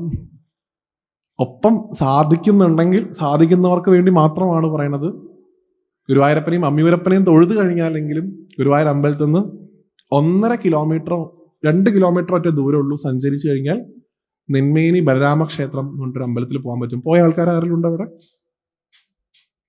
ആരുമില്ല. പോണം. നെന്മേനി ഗുരുവായൂർ ദേവസ്വം കീഴേടാണ്. ബലരാമനാണ് പ്രതിഷ്ഠ. ഗുരുവായൂരപ്പന്റെ ഏട്ടനായിട്ടാണ് സങ്കല്പം. പോയി അദ്ദേഹത്തെ കൂടി കാണുക. ഒരു കുടുംബത്തിലുള്ള മൊത്തം കുട്ടികളെ കണ്ടു വരണ്ടേ പോകുമ്പോൾ? നമ്മൾ പറയില്ലേ, ചെറിയ ആളും കൂടെ സ്കൂൾ വിട്ടിട്ട് വരട്ടെ എന്നിട്ട് പോവാമെന്ന്. അതേപോലെ മൂത്ത ആളെ കൂടി കാണുക. ഇളയാളെ മാത്രം കണ്ടു പോരുമ്പോൾ പാവം മൂത്ത ആൾക്കൊരു വിഷമം. എന്തിനാണ് വെറുതെ? ബലരാമസ്വാമിയെ പോയി കാണുക. നല്ല അമ്പലമാണ്, വളരെ ബ്യൂട്ടിഫുൾ ആയിട്ടുള്ള. അതേപോലെ ഒരു ആലും കുഞ്ഞമ്പലം, വലിയ ബഹളവും തിരക്കുകളൊന്നുമില്ല. ബലരാമസ്വാമിയായിട്ടാണ് ഭഗവാന്റെ പ്രതിഷ്ഠ അവിടെ ഉള്ളത്. സാധിക്കുമെങ്കിൽ നിങ്ങൾ പോയിട്ട് വരിക. വൈശാഖ മാസത്തിലാണ് ഭഗവാന്റെ നരസിംഹാവതാരം ഉണ്ടായിട്ടുള്ളത്, ബലരാമാവതാരം ഉണ്ടായിട്ടുള്ളത്. ഈ ഭൂമി, ഈ കേരളം എന്ന് വിളിക്കപ്പെടുന്നത് നമുക്ക് തന്ന കേരളോൽപ്പത്തിയിലൊക്കെ പറയുന്ന പരശുരാമാവതാരം ഉണ്ടായിട്ടുള്ളത് അക്ഷയ തൃതീയ ദിവസമാണ് കേട്ടോ. അതുകൂടെ പറയാം. ഇതൊക്കെ ഉണ്ടായ സമയമാണ് വൈശാഖ മാസം. ആ സമയത്ത് ഇവിടെ പുരാണ ശ്രവണങ്ങളൊക്കെ നടക്കുകയാണെങ്കിൽ നല്ലതാണ്. അങ്ങനെ വൈശാഖം കഴിഞ്ഞു കഴിഞ്ഞാൽ പിന്നെ അടുത്ത സമയം ചിങ്ങമാസമൊക്കെ ആവാറാവുമ്പോഴേക്കും ഭഗവാന്റെ അഷ്ടമി രോഹിണി, ഭഗവാന്റെ പിറന്നാൾ ഇവിടെ ആചരിക്കേണ്ട ദിവസമാണ്. ഈ വട്ടം ഭഗവാന്റെ പ്രതിഷ്ഠയൊക്കെ കഴിഞ്ഞ് ആയതുകൊണ്ട് ഗംഭീരമായിട്ട് ആഘോഷിക്കുക. പുറത്തുനിന്ന് നവീനും ശ്രീലാലൊക്കെ എപ്പോഴും വന്നോളന്നില്ല. നമ്മുടെ നാട്ടിലത്തെ കുട്ടികളുടെ പരിപാടി, നമ്മുടെ നാട്ടിലത്തെ ചേട്ടന്മാരുടെ ഗാനമേള, നമ്മുടെ നാട്ടിലത്തെ ചേച്ചിമാരുടെ തിരുവാതിരക്കളി, അതൊക്കെ മതി. നിങ്ങളൊക്കെ വിചാരിച്ചു കഴിഞ്ഞാൽ ഈസി ആയിട്ട് നടക്കും. ഇവരതിന് വേണ്ട അറേഞ്ച്മെന്റ്സും ചെയ്തു തരും. നമ്മുടെ നാട്ടിലുള്ള ആൾക്കാരുടെ ഒരു ഉത്സവമാക്കിയിട്ട് മാറ്റുക ഭഗവാന്റെ അഷ്ടമി രോഹിണി. നന്ദഗൃഹത്തിൽ ഭഗവാൻ വന്ന് ജനിച്ചപ്പോൾ ആ നന്ദവാസികളായിട്ടുള്ള കുട്ടികൾ മുഴുവൻ, അമ്മമാർ മുഴുവൻ, ചേട്ടന്മാർ മുഴുവൻ ഭഗവാന്റെ ആ ജന്മദിനാഘോഷത്തിൽ എങ്ങനെയാണോ പങ്കെടുത്തത് അതുപോലെ നമുക്കും ഇപ്പൊ ഇവിടെ ഭഗവാന്റെ അവതാരം ഉണ്ടായ സമയമാണ്. ആ സമയത്ത് വരുന്ന ഭഗവാന്റെ ആദ്യത്തെ പിറന്നാൾ ഗംഭീരമായിട്ട് ആഘോഷിക്കുക. നമ്മളെപ്പോഴും അങ്ങനെയല്ലേ, ഈ ഒന്നാം പിറന്നാൾ ഗംഭീരമായിട്ട് ആഘോഷിക്കുമല്ലോ കുട്ടികളുടെ. അത് കഴിഞ്ഞിട്ടുള്ള ചിലപ്പോൾ കുറയ്ക്കും, എന്നാലും ഒന്നാം പിറന്നാൾ ഗംഭീരമാണ്. 2 കൂട്ടം പായസമൊക്കെ ആയിട്ട് ഗംഭീരമായിട്ട് സദ്യയൊക്കെ നടത്തി ആഘോഷിക്കുക. അത് കഴിയുമ്പോൾ കർക്കിടക മാസം വരും. കർക്കിടക മാസം അതിന് മുമ്പാണ് വരിക. ആ സമയത്ത് സാധിക്കുമെങ്കിൽ രാമായണ പാരായണം മുടങ്ങാതെ ഈ ക്ഷേത്രത്തിൽ നടത്താനുള്ള കാര്യങ്ങൾ ചെയ്യുക. ഏകദേശം വൃശ്ചിക മാസം ആകുമ്പോൾ മണ്ഡലകാലമാണ്, പറയേണ്ട ആവശ്യമില്ല. മുഴുവൻ പ്രകൃതി പോലും ഈ ആധ്യാത്മികമായിട്ടുള്ള ഒരു അറ്റ്മോസ്ഫിയറിലേക്ക് മാറുന്നൊരു സമയമാണ്. ആ സമയത്തും ഇവിടെ വന്ന് ഭഗവാന് വേണ്ട കാര്യങ്ങൾ ചെയ്തു കൊടുക്കുക. ആ സമയത്ത് തന്നെയാണ് പ്രസിദ്ധമായിട്ടുള്ള ഗുരുവായൂർ ഏകാദശി. അതും ഒരു ആഘോഷമായിട്ട് നിങ്ങൾ കൊണ്ടു നടത്തുക. അങ്ങനെ എന്തിനാ ഈ ആഘോഷങ്ങളൊക്കെ ഞാൻ ഇത്രയും കാര്യങ്ങൾ ചെയ്യാൻ പറഞ്ഞതെന്ന് വെച്ചാൽ, ഈ സമയത്തെങ്കിലൊക്കെ നമ്മൾ ഇങ്ങോട്ട് വരും. ഈ സമയത്തെങ്കിലൊക്കെ നമ്മൾ ഒന്ന് നാരായണ നാരായണ എന്ന് ജപിക്കും. ഈ സമയത്തെങ്കിലും നമ്മൾ ഒരുമിച്ച് വരും, അതാണ് പ്രധാനം. അതുകൊണ്ട് എല്ലാവരും കൂടെ ഒരുമിച്ച് വന്ന് ഭഗവാനെ സന്തോഷിപ്പിക്കുക. പ്ലീസ്, ദയവായി നിങ്ങളുടെ വീട്ടിലെ കുട്ടികളെ കൊണ്ടുവരാതിരിക്കരുത്. നിർബന്ധമായിട്ടും കൊണ്ടുവരണം. ഞായറാഴ്ച മാത്രം വന്നാലും കുഴപ്പമില്ല, അവരെ കൊണ്ടുവരണം. അല്ലാതെ നിങ്ങൾ കൃഷ്ണ ഗുരുവായൂരപ്പ എന്ന് വിളിച്ചിട്ട് ഒരു കാര്യമല്ലേ. ഞാൻ ഇപ്പോഴേ പറയാം. ഒരമ്മയുണ്ട് ഗുരുവായൂർ ഭാഗത്ത്. അവരാണ് ഏത് സപ്താഹം നടക്കുകയാണെങ്കിലും അവർ നിലത്തേ ഇരിക്കുള്ളൂ. അവരുടെ കയ്യിൽ പുസ്തകം ഉണ്ടാവും. എന്നിട്ട് അവരിങ്ങനെ ഓരോ ശ്ലോകങ്ങളുടെ അർത്ഥങ്ങൾ എഴുതിയെടുക്കുന്നു, വ്യാഖ്യാനിക്കുന്നു. നമ്മൾ ആരെങ്കിലും എന്തെങ്കിലും ചോദിച്ചുമ്പോൾ ആദ്യം തന്നെ അവരിങ്ങനെ, ഞങ്ങൾക്കറിയാം. ആ അമ്മ പാലക്കാട് എന്നെ ഒരു വിദ്യാഗോപാല മന്ത്രിച്ചതിന് ശേഷമുള്ള പ്രഭാഷണത്തിന് ക്ഷണിച്ചു. അപ്പൊ ഞാൻ പോയി. എൻ്റെ പ്രഭാഷണത്തിന് മുമ്പായിരുന്നു വിദ്യാഗോപാല മന്ത്രാർച്ചന. മഹാനവമി ദിവസമായിരുന്നു അത്. ഞാൻ മറക്കില്ല എൻ്റെ ജീവിതത്തിൽ. ഞാൻ പോയിട്ട് പാലക്കാട് പ്രഭാഷണത്തിന് വേണ്ടിയിട്ട് വെയിറ്റ് ചെയ്യാൻ ആ കുട്ടികളൊക്കെ ഇരിക്കുന്ന പോലെ പുറകിലിരിക്കുമ്പോൾ ഇവിടെ വിദ്യാഗോപാല മന്ത്രാർച്ചന സ്റ്റേജിൽ നടന്നുകൊണ്ടിരിക്കുക. ഞാൻ നോക്കുമ്പോൾ ഗംഭീരമായിട്ട് ഒരു 12 മുത്തശ്ശിമാരും ഒരു 6 ചേച്ചിമാരും ഇരുന്ന് പൂജിക്കുന്നുണ്ടോ കൃഷ്ണായ നമ അച്യുതായ നമ എന്നുണ്ട്. മരുന്നിനെങ്കിലും ഒരു കുട്ടി വേണ്ടേ? വിദ്യാഗോപാല മന്ത്രാർച്ചന എല്ലാവർക്കും ചെയ്യാം, അതിൽ തെറ്റൊന്നുമില്ല. പക്ഷെ പൊതുവിൽ പറയണത് ഇത് കുട്ടികൾ പഠിക്കാൻ വേണ്ടിയിട്ടാണെന്നാണ്. ഒരു കുട്ടി പോലും ഇല്ല അവിടെ. അപ്പൊ എനിക്ക് ഉറപ്പായിരുന്നു ഈ ചേച്ചിയുടെ മകൻ വരാതിരുന്നത് അവന് വല്ല അസുഖമുള്ളതുണ്ടാവും. കാരണം ഈ അമ്മ എന്ന് പറഞ്ഞാൽ എവിടെ ഭാഗവതമുണ്ടോ അവിടെ അമ്മ ഉണ്ട്, എവിടെ നാരായണീയുണ്ടോ അവിടെ അമ്മ ഉണ്ട്. എല്ലാ ദിവസവും രാവിലെ ഉച്ചയ്ക്കും വൈകുന്നേരവും ഗുരുവായൂരപ്പന്റെ ഫോട്ടോ സ്റ്റാറ്റസ് ആണ്. ദിവസവും ക്യുസിനൊക്കെ ഉത്തരം പറയുന്ന ചേച്ചിയാണ് വാട്സപ്പ് ഗ്രൂപ്പുകളിൽ. അയമ്മയുടെ മകനെയും കണ്ടില്ല, അയമ്മ ഇരുന്ന് പൂജിക്കുന്നുണ്ട്. അപ്പൊ ഞാൻ പൂജയൊക്കെ കഴിഞ്ഞ് ചേച്ചി ഇറങ്ങി വന്ന സമയത്ത് അവരുടെ ഫാമിലി ആയിട്ട് തന്നെ എനിക്ക് അറിയാവുന്നതുകൊണ്ട് ചേച്ചിയോട് ഞാൻ ചോദിക്കണം എങ്ങനെയാ ആ കുട്ടിക്ക് വെയ്യാത്തോണ്ടല്ലേ വരാത്തതെന്ന് ചോദിച്ചുകൊണ്ട് ഞാൻ ചോദിച്ചു സുരേഷിന്, ആ പേര് ഇമാജിനറിയാണ്, അങ്ങനെ ഇരുന്നോട്ടെ, സുരേഷിന് വെയ്യാത്തോണ്ടാണോ അമ്മ എന്ന് വരാഞ്ഞത് ചോദിച്ചപ്പോൾ എൻ്റെ മുഖത്ത് നോക്കിയിട്ട് ആ ചേച്ചി പറഞ്ഞിട്ടുണ്ട്, അവൻ ആ കിട്ടുന്ന അവധി ദിവസമല്ലേ വ്യാസന അവൻ ഉറങ്ങിക്കോട്ടെ. സിമ്പിളാണ്.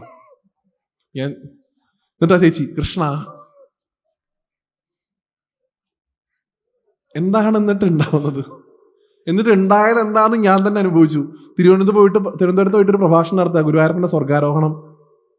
അപ്പൊ അവിടെ സംസാരിക്കുന്ന സമയത്ത് അവസാനം പറഞ്ഞു, ഒരു കാട്ടാളൻ ഭഗവാൻ ഈ കാട്ടിൽ പോയി തപസ് ചെയ്യുന്ന സമയത്ത് അതുവഴി വന്നു, ഭഗവാന്റെ കാല് കണ്ടപ്പോൾ മാൻകുട്ടിയാണെന്നോ എന്തോ കണ്ട് ധരിച്ചിട്ട് ആ കാലിലേക്ക് അസ്ത്രം അയച്ചു. അങ്ങനെ ഭഗവാൻ വേടന്റെ അമ്പ് കൊണ്ടിട്ട് സ്വധാമത്തിലേക്ക് തിരിച്ചു പോയി, വൈകുണ്ഠത്തിലേക്ക് പോയി എന്ന് പറഞ്ഞപ്പോൾ ആ മോളുടെക്കാളിലും കുറച്ചുകൂടെയൊക്കെ പ്രായമുള്ള ഒരു കുട്ടിയാ. അവൾ എണ്ണീറ്റുന്ന എല്ലാവരും കേൾക്ക എന്നോട് പറഞ്ഞു, ഞങ്ങളുടെ വേടനെ കുറിച്ച് അനാവശ്യം പറയരുത്. എന്ത് കുറ്റുണ്ടെങ്കിലും വേടനാന്നാ ഏട്ടനോട് ചോദിച്ചു. ഞാൻ പിന്നെ അതോടെ നിർത്തി. കാരണം ഗുരുവായൂരപ്പന്റെ സ്വർഗാരോഹണം വിശദീകരിച്ച വ്യാസന്റെ സ്വർഗാരോഹണം തിരുവനന്തപുരത്ത് വെച്ച് നടന്നു. ആ അവസ്ഥയാവുമായിരുന്നു കൂടുതൽ വിശദീകരിച്ചിരുന്നെങ്കിൽ. ഒരിക്കലും അതൊരു തെറ്റല്ല. ആ വേടനെ നിങ്ങൾ അറിയണം, ഇവിടെ ഒരു വേടൻ ഉണ്ട് എന്ന് അറിയണത് നല്ലതാണ്. എനിക്ക് അത്ര അഭിപ്രായമുള്ളൂ. അല്ലാതെ അത് തെറ്റാണെന്നുള്ള വ്യാഖ്യാനം എനിക്കില്ല. അതുകൊണ്ട് ആ കുട്ടികളും പഠിക്കട്ടെ, അതാണ് വേണ്ടത്. ഇല്ലെങ്കിൽ പണ്ട് നാരായണീയെ എഴുതാൻ എന്താണ് ചെയ്യേണ്ടതെന്ന് ചോദിച്ചപ്പോൾ മത്സ്യം തൊട്ട് കൂട്ടാ മതി എന്ന് പറഞ്ഞ അവസ്ഥ ഉണ്ടല്ലോ, അതാവും. അതാവാതിരിക്കട്ടെ. ഗുരുവായൂരപ്പന്റെ ഉച്ചപൂജ അലങ്കാരം മത്സ്യാവതാരമാണെന്ന് കണ്ടപ്പോൾ വീട്ടിലേക്ക് വിളിച്ചിട്ട് മീൻ കൊണ്ടുവരാന്ന് പറഞ്ഞ ആൾക്കാരുണ്ട്. ഉണ്ട്, എന്റെ പരിചയത്തിലുണ്ട്. ഉച്ചപൂജയ്ക്ക് അലങ്കാരം കേട്ടപ്പോൾ മത്സ്യാവതാരം അത്ര ഉടനെ ഹസ്ബൻഡിനെ വിളിച്ചിട്ട് ഇന്ന് രാത്രിക്കൊന്നുമില്ല മീൻ കൊണ്ടുവരുണ്ടോ. അതാണ് നമ്മുടെ ട്രെൻഡായിട്ടുള്ള ഭക്തി. ഓക്കെ, അപ്പൊ അതുകൊണ്ട് അതൊക്കെ പോട്ടെ, അതൊക്കെ പോയി. അങ്ങനെ കുറെ നല്ല മനുഷ്യരുണ്ട് ഇവിടെ. ഈ ഒരു മാറ്റത്തിന് വേണ്ടി ശ്രമിക്കുന്നവർ, നാളെ കുറച്ച് നല്ല മനുഷ്യരവിടെ വരുന്നുണ്ട്. എൻ്റെ ഒരു ഫാമിലിയാണ് നന്ദഗോവിന്ദം.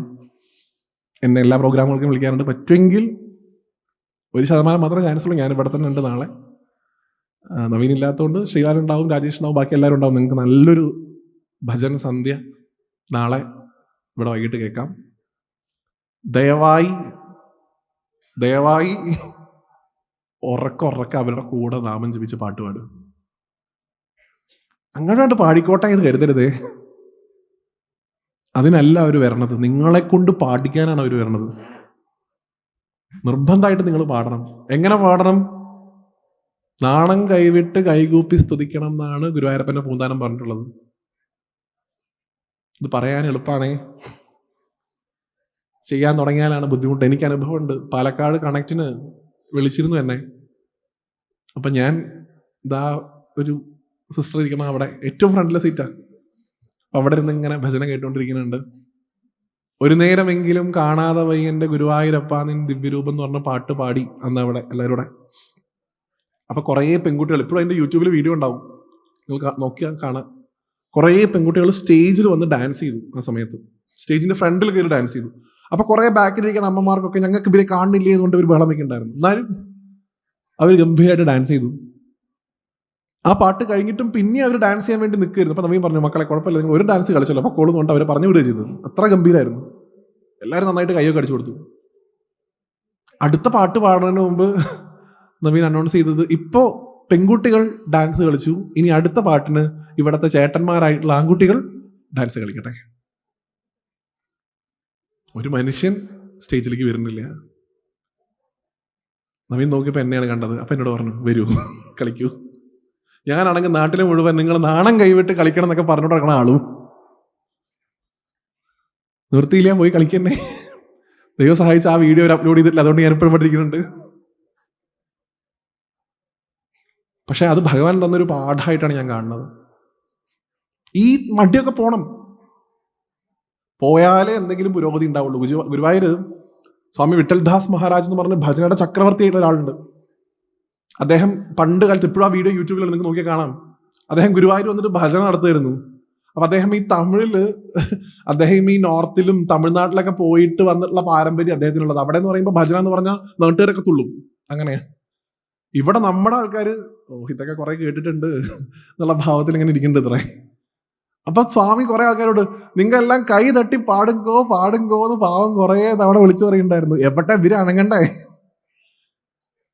ഇവര് മറ്റേ കിട്ടുന്നേട്ടം പറഞ്ഞോളെ ഇതൊക്കെ കുറെ കേട്ടിട്ടുണ്ട്, നിങ്ങൾ പാടിയിട്ട് പോയാൽ മതി എന്നുള്ള ലെവലായി. അവസാനം സ്വാമിക്ക് മനസ്സും എടുത്തിട്ട് സ്വാമി മൈക്ക് താഴെ വെച്ചിട്ട് മേൽപ്പത്തൂർ റോഡിൽ ഫ്രണ്ടിലേക്ക് വന്ന് അദ്ദേഹം അറിയാവുന്ന മലയാളത്തിൽ നാട്ടുകാരോട് പറഞ്ഞു, പ്രിയപ്പെട്ടവരെ, കുറച്ചൊക്കെ നാമം ചൊല്ലുകയാണെങ്കിൽ നിങ്ങളുടെ കർമ്മഫലം തീർന്നു കിട്ടും. നോക്കൂ, നിങ്ങളുടെ മനസ്സും ശരീരവും നിങ്ങളെ ഈ കുഴിയിൽ നിന്ന് പുറത്തേക്ക് വരാൻ സമ്മതിക്കണില്ല എന്ന്. സത്യമാണ്. ഇത് കുറെ ചൊല്ലിയാൽ കുറെ തീർന്നു കിട്ടും.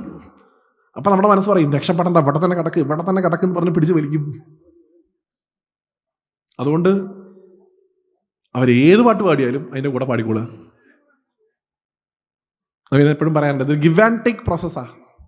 ഇങ്ങോട്ട് കിട്ടിയാലേ അങ്ങോട്ട് കൊടുക്കാൻ പറ്റുള്ളൂ. അതുകൊണ്ട് നാളത്തെ ഭജന സന്ധ്യയിലൊക്കെ എല്ലാവരും വന്ന് പങ്കെടുത്ത് ഉറക്ക നാമൊക്കെ ചൊല്ലി പിറ്റേ ദിവസം ഭഗവാന്റെ നട തുറക്കുന്ന സമയത്ത് നേരത്തെ നമ്മൾ പറഞ്ഞ പോലെ ഭഗവാനെ പോയി കണ്ട് ഭഗവാന് സത്യം ചെയ്ത് കൊടുക്കുക, ഞങ്ങളാലാവുന്ന വിധം ഞങ്ങൾ അങ്ങനെ നോക്കിക്കോളാം എന്ന്. നമ്മൾ പൊതുവിൽ എപ്പോഴും കൃഷ്ണനോട് പ്രാർത്ഥിക്കുക, കൃഷ്ണ എന്നെ നോക്കിക്കൊള്ളണേ എന്നാണ്. ഇവിടെ നമുക്ക് അങ്ങോട്ട് ഒരു ബാധ്യതയുണ്ട്, നമ്മളും ഭഗവാനെ അങ്ങോട്ട് നോക്കണം. അയ്യപ്പസ്വാമിയെ നമ്മൾ നോക്കണം. ഇന്ന് നോക്കാത്തതിൻ്റെ അവസ്ഥയാണ് ഇപ്പൊ കണ്ടുകൊണ്ടിരിക്കുന്നത്. ഗുരുവായൂരപ്പനെ നമ്മൾ നോക്കണം.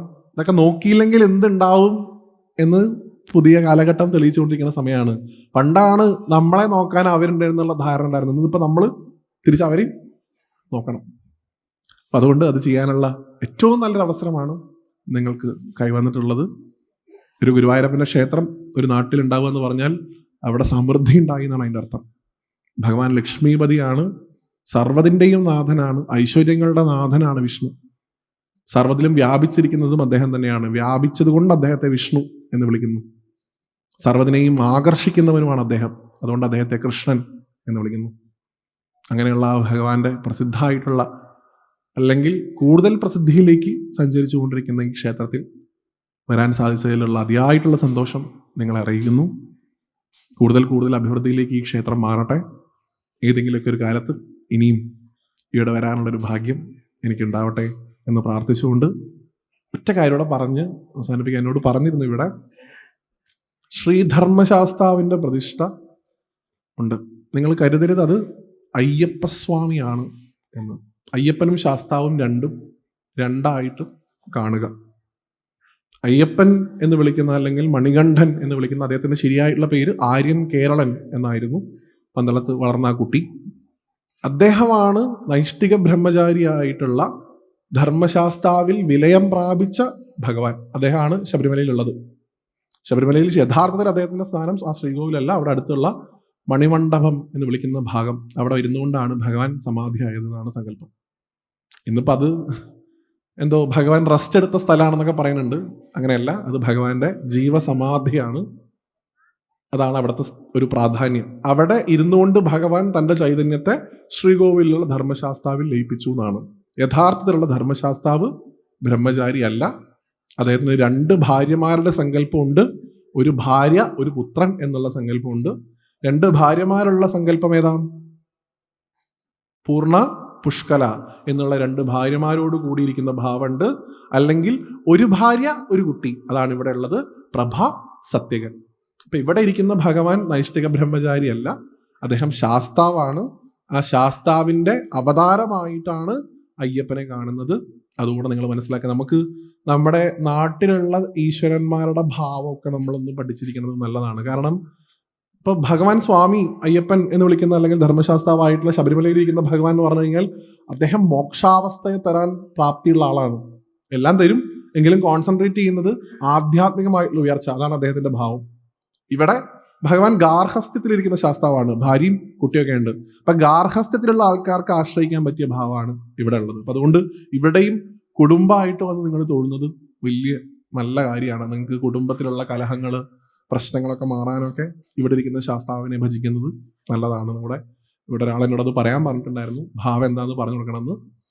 അയ്യപ്പൻ എന്ന് വിളിക്കുന്നത് ശാസ്താവിന്റെ അവതാരമാണ്, അങ്ങനെ വേണം കാണാൻ. അപ്പം അതുകൊണ്ട് ആ അയ്യപ്പസ്വാമിയും ലക്ഷ്മി ഭഗവതിയും ഭഗവാൻ നാരായണനും ഒക്കെ ഇരിക്കുന്ന ഈ ഒരു സന്നിധാനത്തെത്താൻ സാധിച്ചിട്ടുള്ള അതിയായിട്ടുള്ള സന്തോഷം ഒരിക്കൽ കൂടി നിങ്ങളെ അറിയിച്ചുകൊണ്ട് ഗുരുവായൂരപ്പനെ നമസ്കരിച്ചുകൊണ്ട് ഈ പ്രഭാഷണത്തെ ഉപസംഹരിക്കുന്നു. Thank you so much.